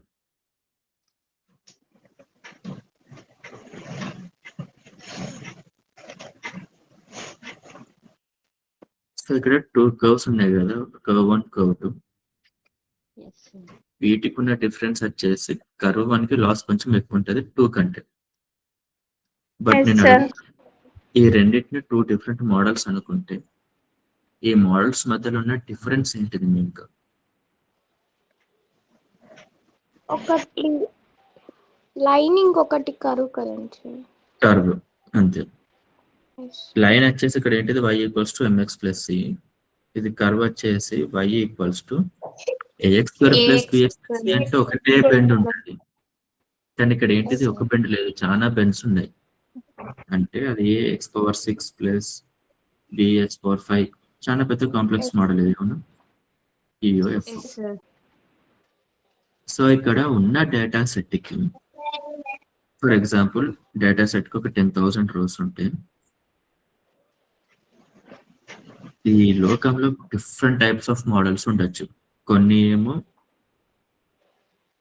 కాంప్లెక్స్ ఉండకుండా సింపుల్ గా ఉండొచ్చు మోడల్స్, కొన్ని మరీ కాంప్లెక్స్ గా ఉండొచ్చు. ఈ ఎగ్జాంపుల్స్ ఉన్నాయి కదా 1, 2, ఈ రెండిట్లో ఏది సింపుల్ ఏది కాంప్లెక్స్? సెకండ్ ఇది complex sir, first simple. Second ఇది కాంప్లెక్స్, ఫస్ట్ ఇది సింపుల్. సింపుల్ మోడల్స్ చూస్ చేసుకున్నప్పుడు అది ఓవర్ ఫిట్ అయ్యే ఛాన్సే లేదు, ఎందుకంటే అది ఒకటే లైన్ ఈక్వేషన్ కదా. సెకండ్ ఇది కాంప్లెక్స్ అయిపోయేసరికి అది ప్రతి పాయింట్ ని ఫిట్ చేయగలుగుతుంది. అంటే అట్లా బెండ్ అయి మరి ప్రతి పాయింట్ నుంచి దూరగలుగుతుంది. పాయింట్ అర్థమైంది కదా? Yes sir. మీరు ఇట్లా కాంప్లెక్స్ మోడల్స్ తీసుకుంటే చిన్న డేటా సెట్స్ కి కూడా అది నేర్చుకోకుండా ఆ డేటా సెట్ లో ఉన్న పాయింట్స్ అన్నిటి నుంచి పాస్ అవ్వడానికి ట్రై చేస్తుంది. వచ్చే నష్టం ఏంటిది? ఫ్యూచర్ డేటాని పట్టించుకోకుండా. ఇప్పుడు ఫ్యూచర్ లో ఒకవేళ మనకి పాయింట్ వస్తే, ఇది లైన్ ఈక్వేషన్ 1 తోటి ఎక్కువ ఎర్రర్ ఉందా, లైన్ ఈక్వేషన్ 2 తోటి ఎక్కువ ఎర్రర్ ఉందా, ఐ మీన్ కర్వ్ ఈక్వేషన్ 2 తోటి ఎక్కువ ఎర్రర్ ఉందా? ఈక్వేషన్ దాన్ని ఎక్కువ ఉంది సార్. దేనితోటి? 2 సార్. 2 తోటి. ఇప్పుడు Yes. ఈ పాయింట్ ఏదైతే ఉందో ఫ్యూచర్ పాయింట్ ఇది, కానీ 2 తోటే ఎక్కువ ఉంది లైన్ ఈక్వేషన్ 1 తోని పోలిస్తే. అంటే లైన్ ఈక్వేషన్ 1 అనేది చాలా వరకు మనకి లాభం చేస్తుంది దాని 2. అవును, బట్ Yes, sir. 2 అనేది ఎక్కువ శ్రమించింది దేనికి? ట్రైనింగ్ డేటా సెట్ వరకే, జనరలైజబుల్ కాలేదు 2 అని. ఈ లైన్ 1 అనేది ఏం చేసింది? లైన్ 1 అనేది ఇలాగో లేదు, ట్రైనింగ్ డేటా సెట్ ని పక్కకు పెట్టేసేటో లేదు, ట్రైనింగ్ డేటా సెట్ ని పట్టించుకుంది. కానీ ఎంతవరకు? ఫ్యూచర్ డేటా పాయింట్స్ కూడా లాభం అయ్యేటట్టు. ఓకేనా? Sir. So first over fitting కి రీజన్ ఏంటంటే మనం చూస్ చేస్తున్న మోడల్ ఎంత కాంప్లెక్స్ గా ఉంది అని. ఎక్కువ కాంప్లెక్స్ అంటే మోడల్లో ఎక్కువ పారామీటర్స్ ఉండడమే కదా. Yes, sir. So data set ప్రకారం ఎన్ని పారామీటర్స్ అవసరమో అన్ని పారామీటర్స్ తీసుకొని మోడల్ సాల్వ్ చేస్తేనే బెటర్. అది ఎలా ఏంటిది అనేది మీకు ఫ్యూచర్ క్లాసెస్ లో తెలుస్తుంటుంది. బట్ ఫస్ట్ మన ప్రాబ్లమ్ సాల్వ్ చేస్తుంది ఏంటిదంటే ఓవర్ ఫిట్టింగ్ కి మనం ఏ విధంగా మనం ఓవర్ ఫిట్టింగ్ అవ్వకుండా చూసుకోవచ్చు మోడల్స్ ని అని. ఫస్ట్ ఉన్న మోడల్స్ లో సింపుల్ మోడల్ చూస్ చేసుకోవడం బెటర్, మరి కాంప్లెక్స్ కంటే. Okay.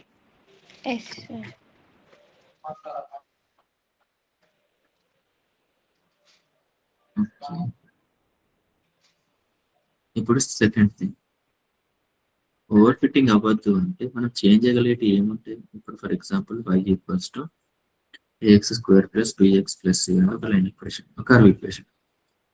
y equals to a1x square plus b1x plus c1 అనేది ఒక కర్వ్ ఈక్వేషన్. 2 కర్వ్ ఈక్వేషన్స్ ఉన్నాయి. ఇప్పుడు ఈ రెండిట్లో కర్వ్ ఈక్వేషన్ 2 అనేది ఓవర్ ఫిట్ అవుతుంది అంటున్నాం, కర్వ్ ఈక్వేషన్ 1 కాదు అంటున్నాం. ఈ రెండిట్లో ఇప్పుడు నా దగ్గర ఏముంది నేను చేంజ్ చేయడానికి? So that equation 2 over fit అవ్వద్దు అంటే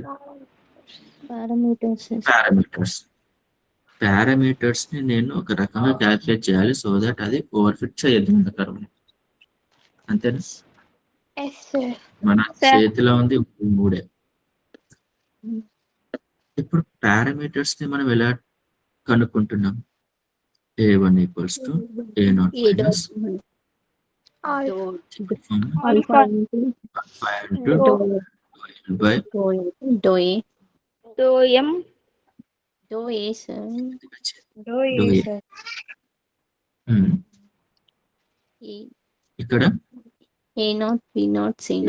A0, C0. ఇది క్లియర్ గా Yes, sir. ఇప్పుడు ఇలా చేసుకుంటూ పోతే a1 b1 c1 values reach అయితే దీనికి ఇది మన లాస్ ఫంక్షన్ అయితే అత్యంత లాస్ అనేది ఎక్కడ తక్కువ అవుతుందో ఆ పాయింట్ రీచ్ అవుతూ పోతూ ఉంటారు A1 B1 C1 వాల్యూస్.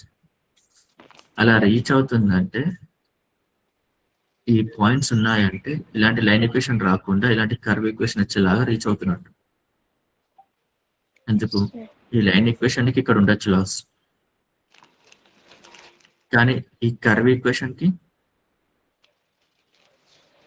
ఎక్కడంటే అది లాస్. క్లియర్ ఎక్స్ప్లెయిన్ చేస్తున్నాను.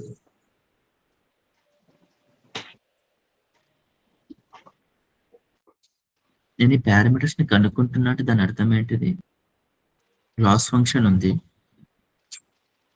In terms of ABC. నేను ఏబిసిని కనుక్కుంటున్నా so that F of A comma B F of ఏబిసికి లోకల్ మినిమం అవ్వాలి అని.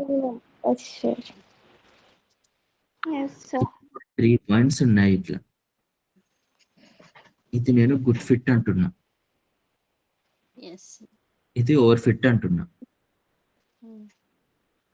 ఇప్పుడు గుడ్ ఫిట్ ఓవర్ ఫిట్ కి దీనికి ఏబిసి వాల్యూస్ ఉంటాయి, దీనికి ఏబిసి వాల్యూస్ ఉంటాయి. A1 B1 okay, A2 B2 C2 equation 2, A1 B1 C1 equation 1 అనుకుంటున్నా. ఇది లాస్ ఫంక్షన్ అంటున్నా F of A comma B comma సికి. ఇప్పుడు A1 B1 C1 అనేది దీంట్లో ఏ పాయింట్, A2 B2 C2 అనేది ఏ పాయింట్. A1 B1 C1 అనేవి ఇట్ సైడ్ లెఫ్ట్ సైడ్ లో ఉంది, రైట్ సైడ్ లో ఉంది కదండి సార్ ఆ పాయింట్. ఇదా ఎస్ ఎస్ A2 B2 అది C2. Yes sir. ఎందుకు A2 B2 C2 దగ్గర మనకి లాస్ తక్కువ అవుతుంది కాబట్టి అది కరెక్ట్ గా పాయింట్స్ నుంచి పాస్ అవుట్. పాస్ అవ్వగలుగుతుంది. ఈ లైన్ ఈక్వేషన్ పాస్ అవ్వట్లేదు కాబట్టి దీనికి కొంచెం లాస్ ఎక్కువ ఉంది, అవునా? Yes sir. కానీ మనకి గ్రేడియంట్ డిసెంట్ ఉండేది దేనికి? ఇలా మూవ్ అవ్వడానికే కదా కిందికి. Yes sir. పాయింట్ అర్థం అవుతుంది అలా? ఓకే, మరి ఎందుకు మనకి కిందికి వద్దనుకుంటున్నాం మూవ్ అవ్వడం? మనం చేస్తుందే దానికి అన్నప్పుడు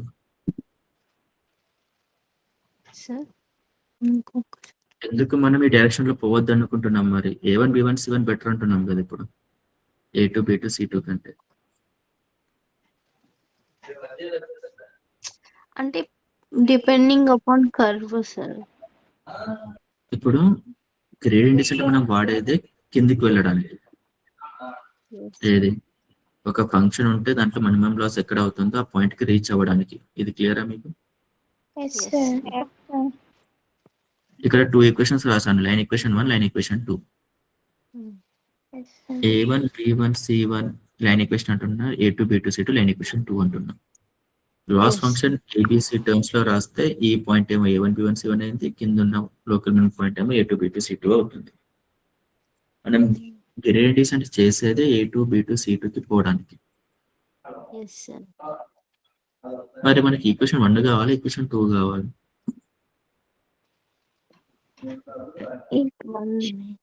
గివెన్ డాటాకి అయితే ఈక్వేషన్ 2 కావాలి సార్. దేనికి? ప్రిడిక్షన్ గివెన్ డాటా సెట్ కి సార్. నేను అంటుంది ఈ రెండు మోడల్స్ లో ఏ మోడల్ క్లయింట్ కి ఇస్తే క్లయింట్ లాభపడతాడు? Equation 1, equation 2.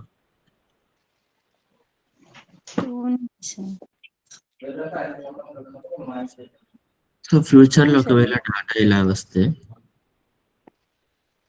ఈక్వేషన్ 2 కి ఎక్కువ లాస్ ఉంటుంది, ఈక్వేషన్ 1 తోటి ఎక్కువ లాస్ ఉంటుంది ఫ్యూచర్ డేటాకి. 2 తో సార్. 2 తోనే సార్. 2 తోటి ఎట్లా లాభం అవుతాడు క్లయింట్?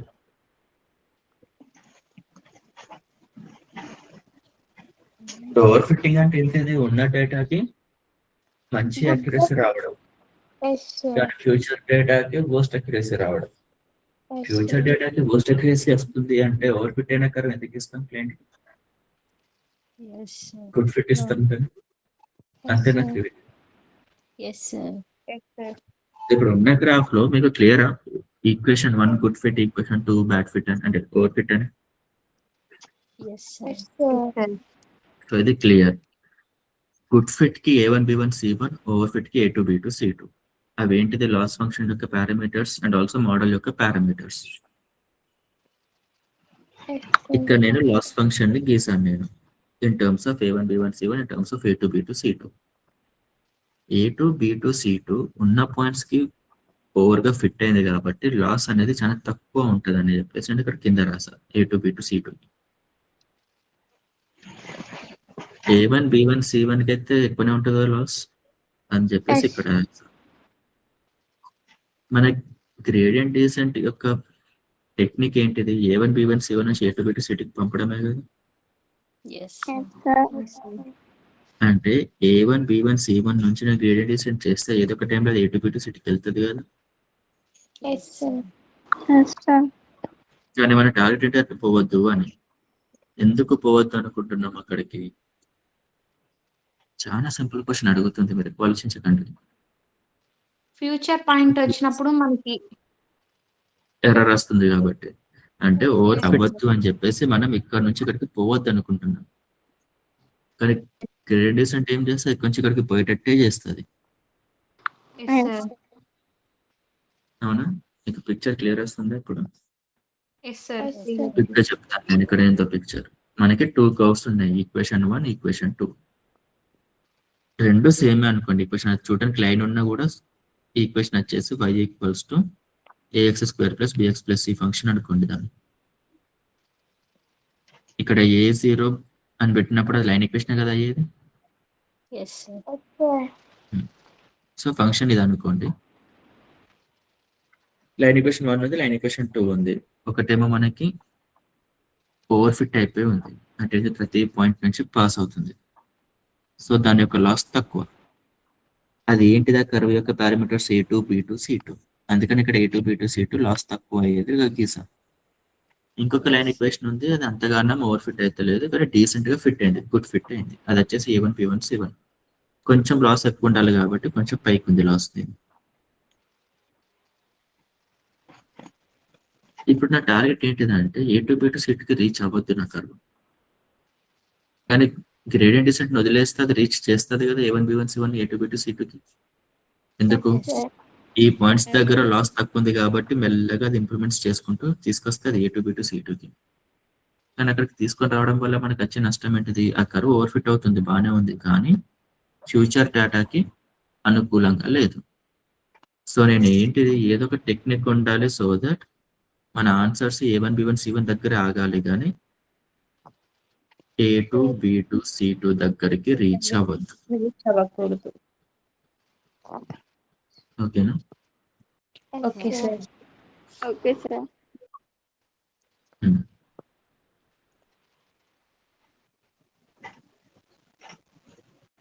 ఇప్పుడు ఈ లైన్ ఈక్వేషన్ చూడండి, ఈ కర్వ్ ఈక్వేషన్ ని చూడండి.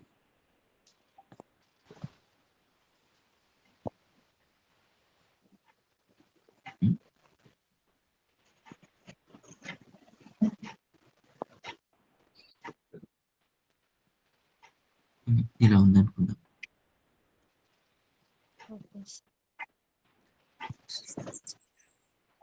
ఫస్ట్ లైన్ ఈక్వేషన్ గీస్తున్నాను. x1 ఇది x2. x1 x2 కి డిఫరెన్స్ ఎంత ఉందో y1 y2 కూడా కొంచెం ఇంచుమించు అంతే డిఫరెన్స్ ఉంటుందా? మీకు మరీ ఒక డిఫరెన్స్ కనిపిస్తుందా ఇక్కడ?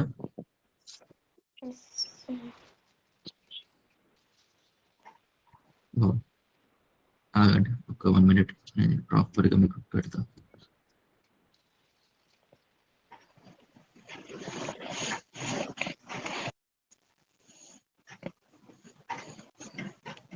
ఇది x1, okay sir.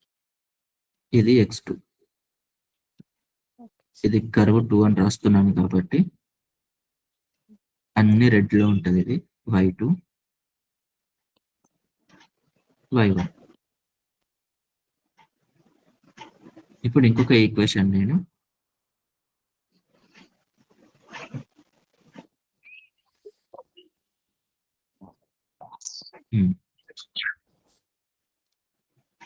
x2 x1. Okay, ఇప్పుడు దీనికి రాస్తున్నాను నేను.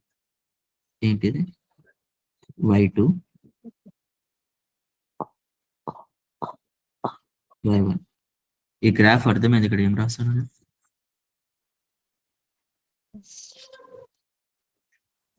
నాకు అర్థం కాలేదని చెప్తే నేను హ్యాపీగా ఉంటాను. మీరు అర్థమైందని చెప్పేసి అర్థం కాకుండా ఉండడం కంటే. అర్థం కాలేదు సార్ అది గ్రాఫ్ ఏంటి సార్. అది ఫస్ట్ బ్లూ మీద కాన్సన్ట్రేట్ చేయండి. Okay, okay sir. ఇదేంటిది? బ్లూ అనేది ఒక లైన్ ఈక్వేషన్. ఇది ఎస్ ఎస్ సార్. కిందున్న x1 x2 కి y2 y1 వాల్యూస్ ఏంటిది అని ప్లాట్ చేసాం. Okay sir. x1 కి y1 వాల్యూస్ ఇవి, x2 కి y2 వాల్యూస్ ఇవి. ఇది క్లియరా బ్లూ కర్వ్? Yes sir. ఇప్పుడు రెడ్ కర్వ్ చూడండి.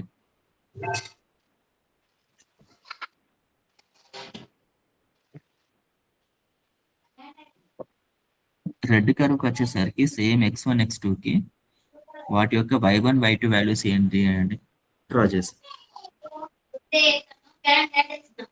Okay sir. కర్వ్ అర్థం కాని వాళ్ళు ఎవరున్నారు చెప్పండి. Hello,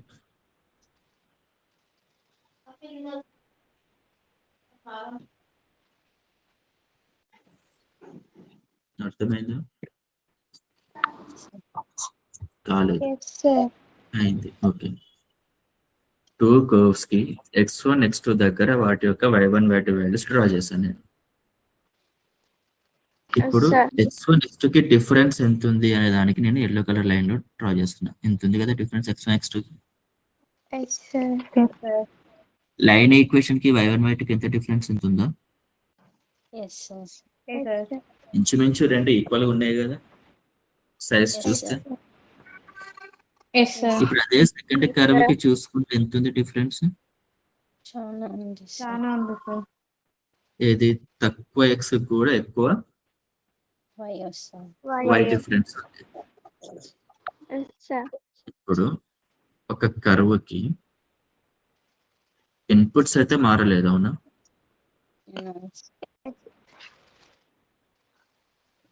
yes sir. వచ్చే y వాల్యూ మారుతుంది అంటే దేని వల్ల మారుతున్నట్టు? పారామీటర్. పారామీటర్స్ యొక్క వాల్యూ ఎక్కువ ఉంటే ఎక్కువ డిఫరెన్స్ వస్తుందా, తక్కువ ఉంటే ఎక్కువ డిఫరెన్స్ వస్తుందా? తక్కువ అంటే ఎక్కువ డిఫరెన్స్ వస్తుంది sir.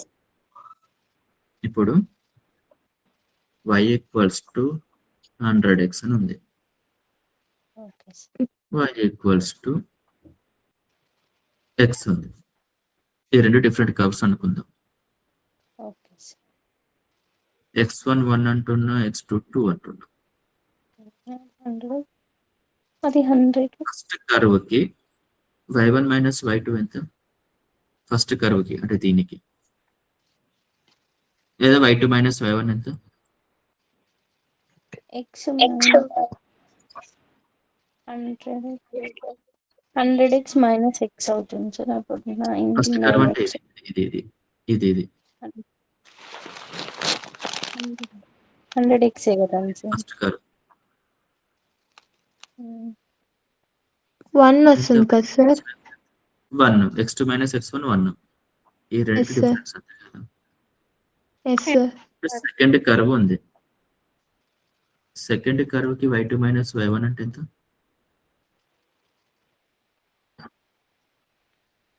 Mm. 100x minus X వస్తుంది. 99x. 100x2 minus 100x1. 99x1 వస్తుంది. 100 వస్తుంది సార్. 100 వస్తుంది సార్. 100 వస్తుంది. 200 Yes, sir. మైనస్ 100 100. 100 వస్తుంది x1 సార్. మైనస్ x2 కి డిఫరెన్స్ ఎంత? 1 సార్. 1 సార్. 1. ఫస్ట్ కర్వ్ కి y వాల్యూస్ డిఫరెన్స్ ఎంత? 1. 1 వచ్చింది సార్. ఈ రెండు ఇంచుమించు ఈక్వల్ గా ఉన్నాయి కదా. Yes sir. కానీ x లో డిఫరెన్స్ 1 ఉన్నా కూడా y లో డిఫరెన్స్ ఎంత ఉంది? 100 వచ్చింది సార్. 100 టైమ్స్ ఎక్కువ ఉంది. మరి ఈ రెండిట్ల చిన్న చేంజ్ ఉన్నా కూడా x లో ఎక్కువ చేంజ్ రావడానికి కారణమైన కర్వ్ ఏంటిది? 100x. 100x. Y.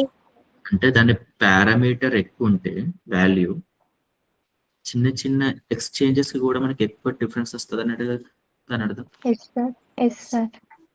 మీరు చూస్తే sir. ఇక్కడ లైన్ ఈక్వేషన్ స్లోప్ ఎక్కువ ఉంది. y ఈక్వల్స్ టు ఎక్స్ అంటే ఏంటిది? నథింగ్ బట్ ఇలా పాస్ అవుతున్న లైన్. దీని అర్థం ఏం తెలుసా? స్లోప్ 1 అంటే ఎక్స్ లో ఎంత చేంజ్ ఉంటుందో y లో కూడా అంతే చేంజ్ ఉంటుంది అని, ఈక్వల్ చేంజ్. Okay sir. అదే y ఈక్వల్స్ టు 100x అంటే లైన్ ఎలా ఉంటుంది? ఇలా ఉంటుంది.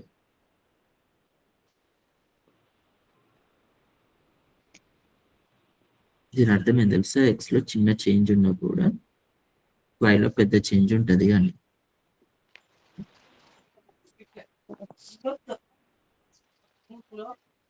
x అంటే అలా ఉంటుంది. ఇంకా స్లాంట్ గీస్తే మీకు బాగుండొచ్చు లైన్. సారీ,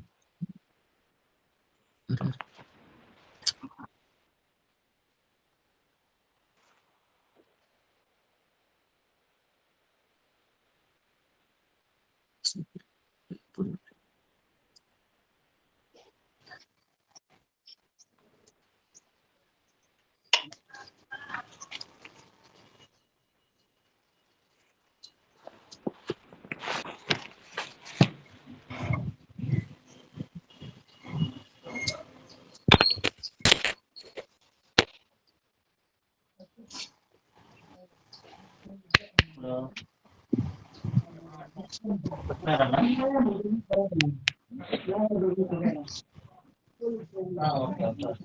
ఏ కిరణ్, వర్స్ట్ స్టూడెంట్ ఉన్నారు అబ్బాయి. తంబూరి గిరి ఎవరో గాని ఎందుకు మ్యూట్ అన్మ్యూట్ చేస్తున్నారో అర్థం కావట్లేదు. ఈ షేక్ తబరేజ్ అంటే ఎవరు? ఇది ఇర్ఫాన్ ఖాన్. ఇప్పటి నుంచి మీకు అటెండెన్స్ తీసేస్తాను అబ్బా, నేను చెప్తున్నాను.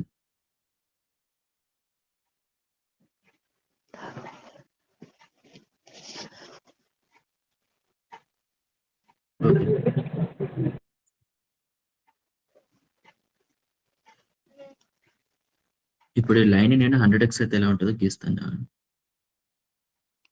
ఇలా ఉంది లైన్ ఇప్పుడు. ఓకేనా? Okay sir. ఇక్కడ మీరు చూస్తే మీకు పాయింట్ అర్థమవుతుంది అంటుంది. చిన్న ఎక్స్ డిఫరెన్స్ ఉన్నా కూడా y ఎక్కువ ఉంటుంది వాల్యూ. దీనికి ఇప్పుడు డబుల్ టైమ్స్ వచ్చింది చూస్తే మీరు లెంత్. సో నేను అంటుంది ఏంటిదంటే ఇక్కడ 2 కర్వ్స్ తీసుకున్నాను నేను. y equals to 100x, y equals to x. X లో డిఫరెన్స్ 1 తోటి 2 పాయింట్స్ తీసుకున్నాను. x1 1, x2 2 అని సబ్స్టిట్యూట్ చేస్తే y2 మైనస్ y1 1 వచ్చింది. ఏది? ఈ కర్వ్కి y ఈక్వల్స్ టు x కి. అదే పైన కర్వ్కి అయితే 100 వస్తుంది. 100 వచ్చింది. అంటే ఇప్పుడు ఈ 101 అనేటి పారామీటర్స్ కదా, ఎక్స్ కి ముందున్న నంబర్స్ కదా, లైక్ ఏబిసి. Yes, sir. వీటి యొక్క నంబర్స్ ఎక్కువ ఉంటే చిన్న చేంజ్ ఉన్నా కూడా ఎక్స్ లో y చేంజ్ అనేది చాలా ఎక్కువ ఉంటుంది. ఇది మీకు అర్థమైంది? Yes sir. Yeah. ఇక్కడ ఉన్న 2 కర్వ్స్ లో ఏది ఓవర్ ఫిట్ అయినట్టు? Curve 1 curve 2? కరువు 2. కర్వ్ 2. ఇందాక మనం అనుకుంది అదే కదా, కర్వ్ 2 ఓవర్ ఫిట్ అవుతుంది అని.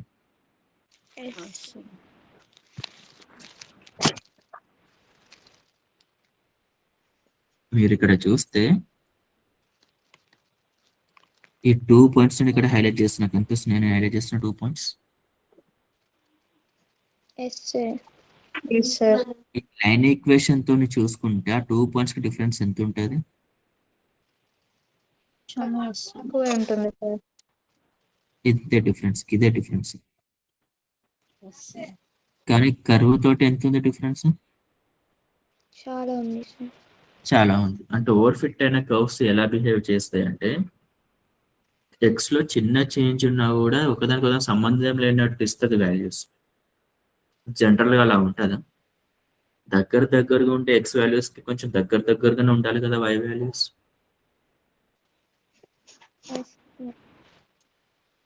మీకు ఈ పాయింట్ అర్థం అంటే మళ్ళీ ఎక్స్ప్లెయిన్ చేస్తాను, కానీ నేను ఓవరాల్ చెప్పుకోవాలనుకుంటున్న పాయింట్ ఏంటంటే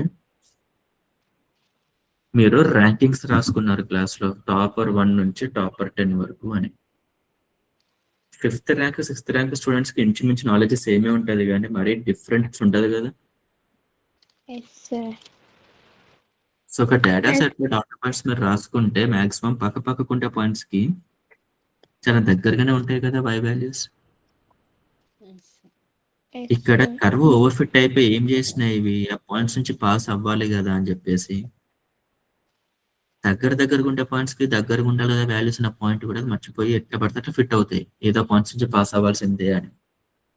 కానీ అట్లా అవ్వడం వల్ల ఇక్కడ అవుతున్న ఇష్యూ చూసారా మీరు, లైన్ ఈక్వేషన్ లో పక్క పక్కకుంటే ఎక్స్ వాల్యూస్ కి అంత డిఫరెన్స్ ఉండదు వైలో, కానీ ఇక్కడ మీరు కర్వ్ లో చూస్తే ఆ పాయింట్స్ కి చాలా ఎక్కువ డిఫరెన్స్ ఉంటుంది.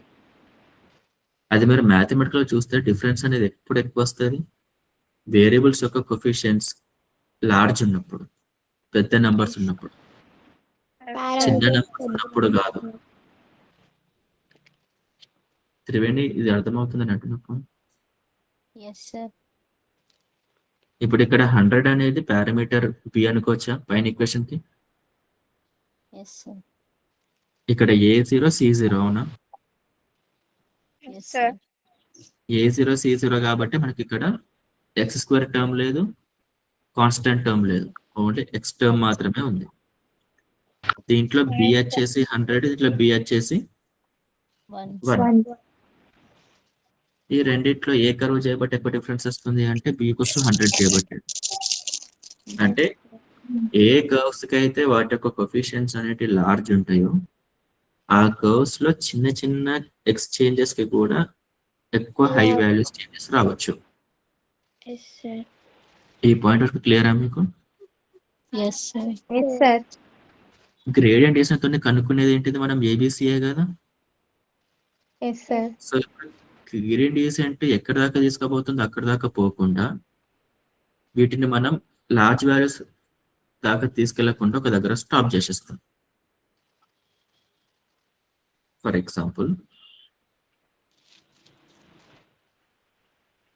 A1 B1 C1 1 2 3 అనుకుందాం. A2 B2 C2 100 200 300 అనుకుందాం. అయితేనే కదా ఇది పాసిబుల్ పైంది. Yes sir. నేను ఎందుకు వీటిని హైయెస్ట్ నెంబర్స్ పెట్టాను ఇక్కడ, ఎందుకంటే ఓవర్ ఫిట్ అయిన కర్వ్ యొక్క పారామీటర్స్ ఇవి.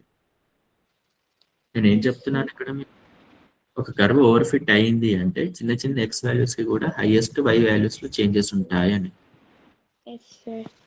ఓవర్ ఫిట్ అయిన కర్వ్ ఏంటిది, సెకండ్ కర్వ్ అయినా, ఎస్ సార్. దాని పారామీటర్స్ A2 B2 C2 అయినా, అందుకు A2 B2 C2 కి నేను ఎక్కువ నంబర్స్ రాసాను. Yes sir. A1 B1 C1 అంత ఓవర్ ఫిట్ కాలేదు కదా అని తక్కువ నంబర్స్ రాసాను. గ్రేడియంట్ డీసెంట్ ని మీరు వదిలేస్తే అప్పుడు ఏం చేస్తుంది, అది A1 B1 C1 నుంచి A2 B2 C2 కి రీచ్ అవ్వడానికి ట్రై చేస్తుంది కదా. Yes sir. అంటే A1 B1 హైయెస్ట్ నెంబర్స్ కి పోవడానికి ట్రై చేస్తాయి. అలా ట్రై చేయకుండా తక్కువ నెంబర్స్ ఉండేలాగానే రిస్ట్రిక్ట్ చేస్తాం మనం. అప్పుడు ఓవర్ ఫిట్ అవ్వకుండా కర్వ్ ఈ స్టేజ్ కి ఆగిపోతుంది. అలా రెస్ట్రిక్ట్ చేయకపోతే ఏమైతుంది, లాస్ తగ్గుతుంది కదా అని A1 B1 C1 A2 B2 C2 కి రీచ్ అవుతూనే ఉంటుంది. దాని అర్థం ఏంటిది, నంబర్స్ పెరుగుతూనే ఉంటాయి 100 200 300 వరకు. అలా పెరగకుండా ఎలా రెస్ట్రిక్ట్ చేస్తాం అనేది నెక్స్ట్ క్లాస్ చెప్పే ముందు దీన్ని మళ్ళీ నేను ఎక్స్ప్లెయిన్ చేస్తాను క్లియర్ గా. బట్ ఒక్క స్టూడెంట్ అని ఉన్నారు అక్కడ, నేను చెప్తున్నా అనేది ఎందుకు హైయెస్ట్ నెంబర్స్ కి రీచ్ అవ్వద్దు అంటున్నా అనేది. Yes sir. ఇంకా నీకు అర్థమైందా ఎందుకు ఏబిసి హైయెస్ట్ నెంబర్స్ కి రీచ్ అవ్వద్దు?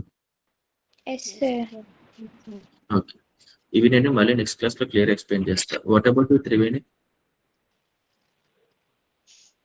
అర్థం కాలేదు?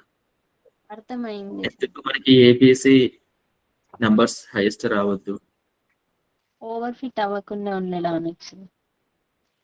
ఎందుకు నంబర్స్ ఎక్కువ ఉంటే ఓవర్ ఫిట్ అంటున్నాం?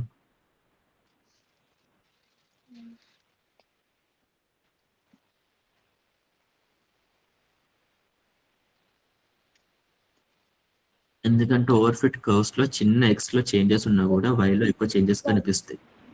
Yes sir. ఎగ్జాంపుల్ ఇదే కదా, y = 100x y = x. చిన్న చిన్న ఎక్స్చేంజెస్ ఉన్నప్పుడు పెద్ద పెద్ద వై చేంజెస్ ఎందుకు ఉండొద్దు త్రివేణి? సార్ ఎక్స్ లో చిన్న చేంజెస్ ఉన్నప్పుడు y లో ఎందుకు పెద్ద చేంజెస్ ఉండొద్దు? సార్ పారామీటర్స్ వేరే అయిపోతాయి కదండి సార్. ఇంకొక ఎగ్జాంపుల్ చదువుతుంది. ఒక క్లాస్ లో 10 మెంబర్స్ ని ర్యాంకింగ్ లిస్ట్ లో పెట్టాను నేను. ఎస్ సార్ ఫిఫ్త్ 5 ర్యాంక్ కి వచ్చే 6 కి స్టూడెంట్ చాలా సిక్స్త్ డిఫరెన్స్ ర్యాంక్ ఉంటాయి. వచ్చే స్టూడెంట్ కి చాలా డిఫరెన్స్ ఉంటుంది. కరెక్టేనా ర్యాంకింగ్ ఆర్డర్? నో సార్ తక్కువ డిఫరెన్స్ వస్తుంది. దగ్గర ఉండాలి కదా, తక్కువ డిఫరెన్స్ ఉండాలి కదా. ఒక డేటా సెట్ ని మీరు ప్లాట్ చేస్తున్నారు, డేటా సెట్ లో ఒక ప్యాటర్న్ ఉంది అంటే పక్క పక్కకు ఉన్న ఎక్స్ వాల్యూస్ ఒకటి భూమికి ఒకటి ఆకాశానికి ఉన్నది అంటే అది కరెక్ట్ ఉన్నట్టేనా డేటా? అసలు అది నేర్చుకోగలుగుతామా? No so sir. డేటా నేర్చుకుంటున్నామంటే దాని అర్థం ఏంటిది? చిన్న చిన్న ఎక్స్చేంజెస్ కి చిన్న చిన్నగానే వై చేంజెస్ ఉండాలి అని. Yes sir. ఇప్పుడు ఒక పిల్లి ఉన్నది, చైన్ కింద పెట్టింది, ఒక పిల్లి చైన్ పైన పెట్టింది, చాలా చిన్న చేంజ్ అది. అట్లా అని చెప్పేసి ఒకదాన్ని పిల్లి అనేసి ఒకదాన్ని నక్క అంటే అది కరెక్ట్ అన్నట్టు model. No sir. No sir. So ఈ పాయింట్ అర్థమవుతుందా? చిన్న చిన్న ఎక్స్చేంజెస్ కి చిన్న చిన్న వై చేంజెస్ ఉండాలి. పారామీటర్స్ ఎక్కువ ఉన్నప్పుడు నంబర్ వాటి వాల్యూ ఎక్స్ లో చిన్న చేంజెస్ కి y లో పెద్ద చేంజెస్ వస్తాయి. అవి ఓవర్ ఫిట్టింగ్ కేసెస్. సో మనం గ్రేడియంట్ డిసెంట్ చేసేటప్పుడు ఇంకొక ఎక్స్ట్రా మెథడ్ వాడాలి. ఏంటిదంటే మనం ఏ పారామీటర్స్ అయితే కనుక్కుంటున్నామో వాటిని యొక్క మ్యాగ్నిట్యూడ్ హైయెస్ట్ కాకుండా చూసుకోవాలి, ఎక్కువ నెంబర్స్ కాకుండా చూసుకోవాలి, రెస్ట్రిక్ట్ చేసుకోవాలి. అప్పుడు ఏమైతుంది? A1 B1 C1 కాస్త 1 2 3 ఉన్నాయి కాస్త మా అంటే 10 20 30కి రీచ్ అవుతాయి, కానీ మరి 100 200 300కి రీచ్ అయ్యి ఇట్లా ఓవర్ ఫిట్ కర్వ్స్ రావు. Okay sir. Whatever it is, నేను మళ్ళీ రేపు ఎక్స్ప్లెయిన్ చేయబోతున్న కాన్సెప్ట్ ని నేను. సో ఓకే ఇప్పుడు సార్. నేను అటెండెన్స్ తీసుకుంటాను ఇంకా.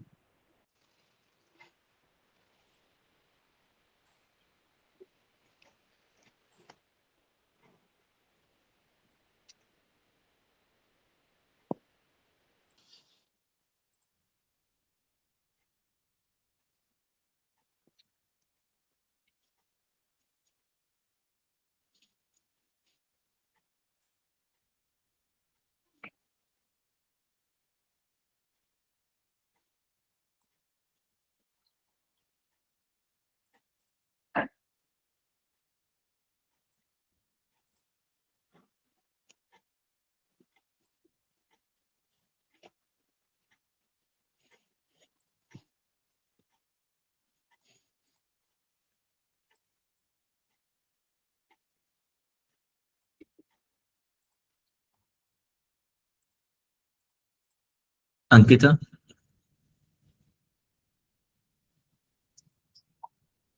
Absent. Arshiya, Present, sir. Anitha, Present, sir.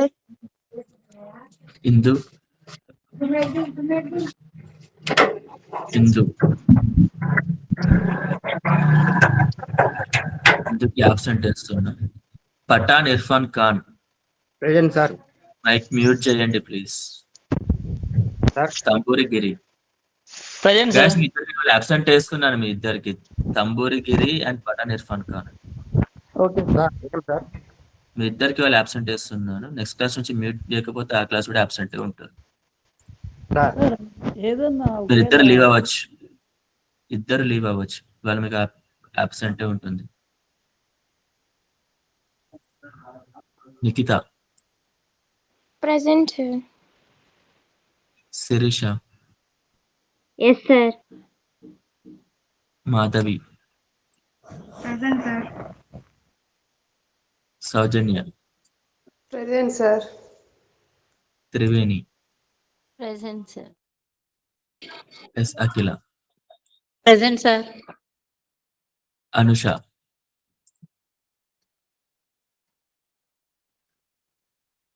అనుషకి absent వేస్తున్నాం. U Akhila, Present, sir. Naziya, Present, sir. Gautami,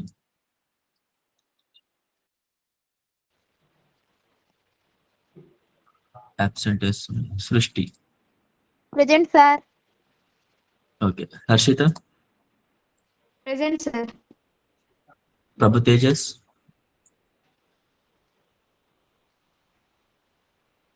ప్రభు తేజస్ అబ్సెంట్ వేస్తున్నా. Merugu Sailaja, present sir. మీ అటెండెన్స్ వచ్చినప్పుడు మాత్రమే మైక్ని అన్మ్యూట్ చేయండి. Okay.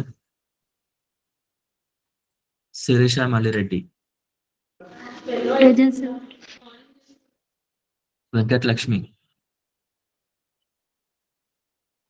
Sir. Venkatalakshmi present sir. present. Gurthurthi Mounika, present sir. Panuganti Durga, present sir. Balla Madhavi,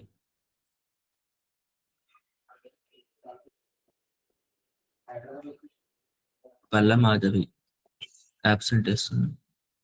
Jogeswara Rao, present sir. Durgaprasad Ginjala, present sir.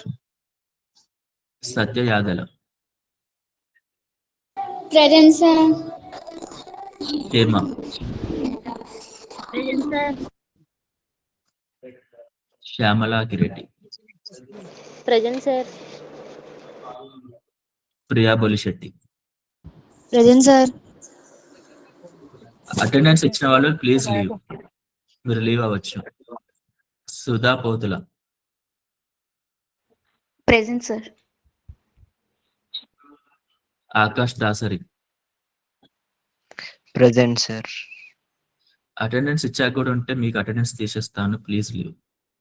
షోయా Bhasha, present sir. Sir doubt sir. Shakir Hussain, present sir. Hello Karmala Venkat. Hello sir. చెప్పు Lokesh. Present sir. Hello present sir. కాదు, మీరు అందరు classes విన్నారా? అబ్బాయి నేను అటెండెన్స్ తీసుకుంటున్నా అని చెప్తున్నారు కదా, మీరు ఎందుకు అన్మ్యూట్ చేసి మరి చెప్తున్నారు ఒక్కొక్కరు?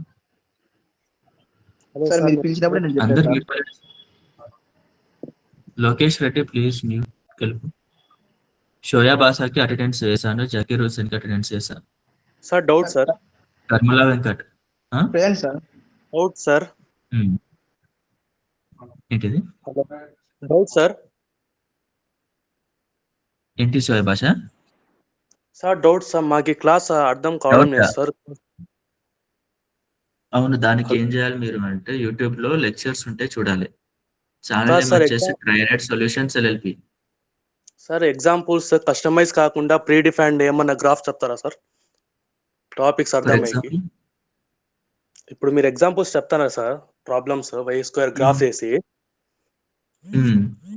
అది కస్టమైజ్ కాకుండా ప్రీ డిఫైన్డ్ చెప్తారా? ఎగ్జాంపుల్ కస్టమైజ్డ్ ఫ్రీ డిఫైన్ కి డిఫరెన్స్ ఏంటిది? అంటే బట్ కస్టమైజ్ అంటే మీరు గ్రాఫ్ చేసి చెప్తున్నారు కదా. అవును, అదే గ్రాఫ్స్ వెబ్ బ్రౌజర్లో ఏమన్నా తీసుకొని సబ్జెక్ట్ నాలెడ్జ్ మీద అట్లా చెప్తే కొంచెం అర్థమవుతుంది కదా సార్. మేమైనా కూడా నెక్స్ట్ క్లాస్ నుంచి ఆన్సర్ ఇవ్వచ్చు కదా. డైలీ ఇట్లానే సైలెంట్గా వింటా అంటే అర్థం కావు సార్ కాన్సెప్ట్స్. నాకు నువ్వు కస్టమైజ్ అన్న వర్డ్ అర్థం అవుతుంది. ఇంకోటి ఏంటిది? Pre defined sir. Pre define. దీని అర్థాలు ఏంటి చెప్పు నాకు ఒకసారి. సార్ కస్టమైజ్ అంటే ఇప్పుడు నార్మల్గా మీరు గీస్తాను కదా సార్ గ్రాఫ్ బై హ్యాండ్. అవును అవును. ప్రీ డిఫైన్డ్ అంటే బట్ ఇది వెబ్ బ్రౌజర్లో అట్లా ఉంటాయి కదా సార్. టాపిక్ కొడితే నువ్వు అంటుంది టాపిక్ కొడితే సో ఇప్పుడు once topic over fit under fit ఇట్లా టాపిక్స్ కొడితే గ్రాఫ్స్ వస్తాయి కదా సార్. నువ్వు అంటుంది హ్యాండ్ రిటర్న్ గ్రాఫ్స్ కాకుండా ఆల్రెడీ ప్రింటెడ్ గ్రాఫ్స్ నెట్ లో ఉండేవి చూపించమంటున్నాను. ఓకే అదే సార్. నేను చెప్పేది ఏదైతే ఉంటుందో ఎగ్జాంపుల్స్ ఓకే నెట్ సార్. లో తీసిన వాళ్ళు గ్రాఫ్స్ అని డ్రా చేయరు. Okay sir. నెట్ లో దొరికే వాటితోటి జస్ట్ మీకు చూపించగలుగుతాను కావచ్చు, కానీ దాని తర్వాత ఎక్స్ప్లెయిన్ చేయాలి అంటే హ్యాండ్ రిటర్న్ ఎగ్జాంపుల్స్ అప్పటికప్పుడు స్టూడెంట్స్ యొక్క అండర్స్టాండింగ్స్ లెవెల్స్ బట్టి నేను ఇక్కడ చెప్పాల్సి ఉంటుంది. Okay sir. బట్ మాకు అర్థం కావాలి కదా సార్, అందుకు sir. Actually the only reason అర్థం కాకపోవడానికి ఏంటంటే స్టార్టింగ్ నుంచి లేకపోవడం. అది మీరు కవర్ చేస్తే చాలా క్విక్ గా నా క్లాసెస్ మీకు అర్థం అవుతుంటాయి. ఫర్ ఎగ్జాంపుల్ ఏంటంటే ఎవరైతే స్టూడెంట్స్ ఉన్నారో ఇంతకుముందు ఆన్సర్ చేస్తున్న స్టూడెంట్స్ వారు డే 1 నుంచి ఉన్నారు, రైట్? Okay sir. డే 1 నుంచి ఉన్న క్లాసెస్ ఇవన్నీ మీరు వింటే వాళ్ళ ఏ పేజీలో ఉన్నారు, వాళ్ళు ఏ లెవెల్లో ఉన్నారో మీరు ఆ లెవెల్కి రీచ్ అవుతారు. తర్వాత వాళ్ళకి ఎలా అయితే కొత్త టాపిక్స్ అర్థం అవుతున్నాయో మీకు అలా కొత్త టాపిక్స్ అర్థమవుతూ ఉంటాయి.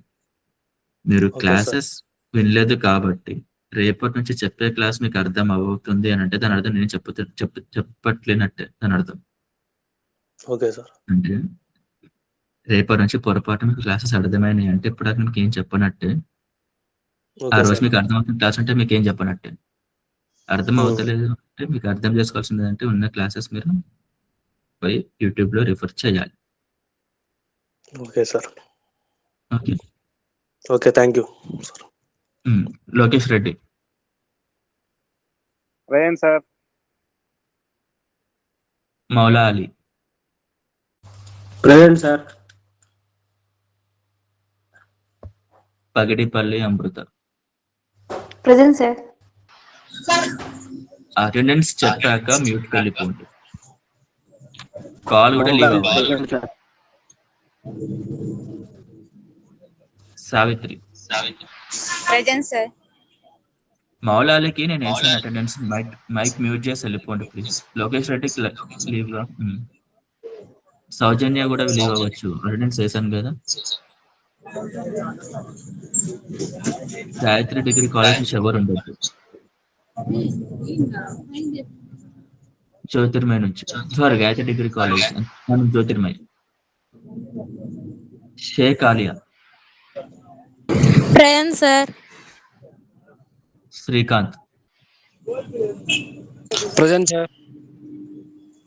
Venkata Narayana Bhargav. Present sir. Vijay King. Present sir. Safiyanas. Present sir. M Sambasiva. Present sir. Challa Harshitha. Present sir. Attendance చెప్పిన వాళ్ళు ప్లీజ్ లీవ్ కాల్ ఎండ్ చేయండి. Sheikh Arfana Anjum. Present sir. Saroopa C. Present sir.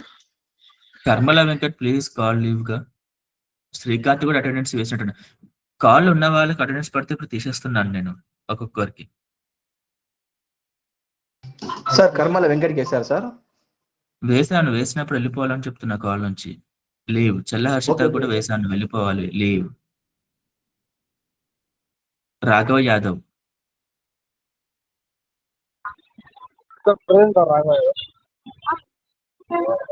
Devara Kiran Kumar. వేసాను, అటెండెన్స్ వేసాను. కాల్ లీవ్ అయిపో. Devara Kiran Kumar. Present sir. Sheikh Sabiha. Sheikh Sabiha. Present sir. Call leave అయిపో. Sheikh Tania.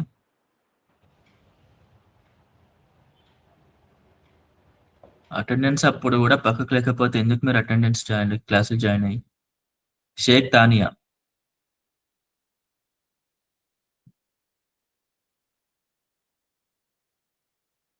Sheikh Tania. Sheikh Tania meeting లో ఉన్నప్పటికీ.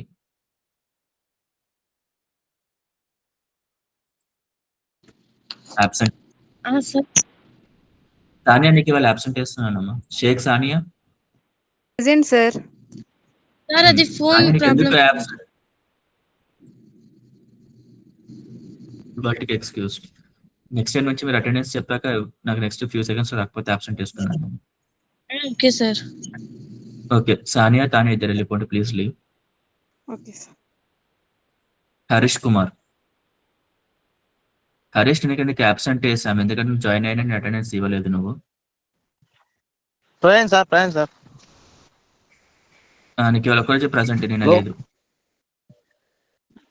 Okay sir. చౌడ్ తోట గౌతమి. చౌడ్ తోట గౌతమి అబ్సెంట్ ఇవాళ కూడా. ఈ షేక్ తబ్రేజ్ ఇవాళ ఫస్ట్ క్లాస్ అనేది. Present sir.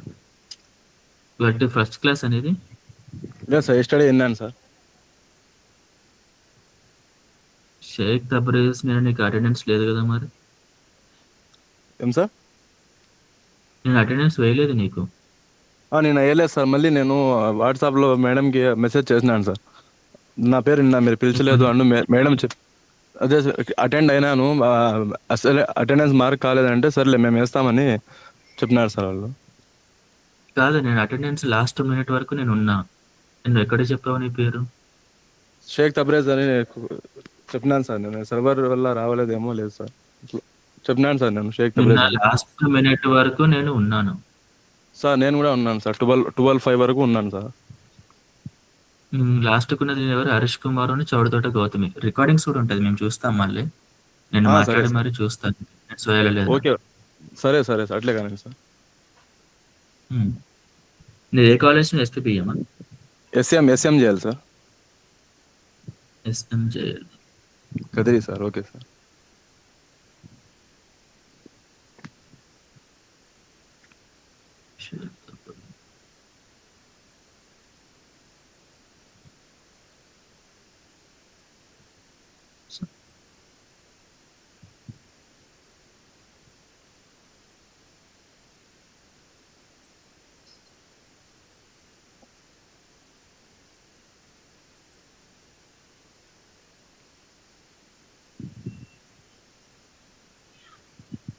ఓకే షేక్ ప్రశ్న కాల్ ఎంచే. Okay thank you. కిరణ్ ఇది ఫస్ట్ క్లాస్ అని. దేవర కిరణ్ కుమార్ సార్. దేవర కిరణ్ కుమార్ ఇందాక పిలిచాను కదా. అదే వేసారా లేదా అని కన్ఫర్మ్. వేసాను. Okay thank you. లీవ్ అయిపో. ఓకే.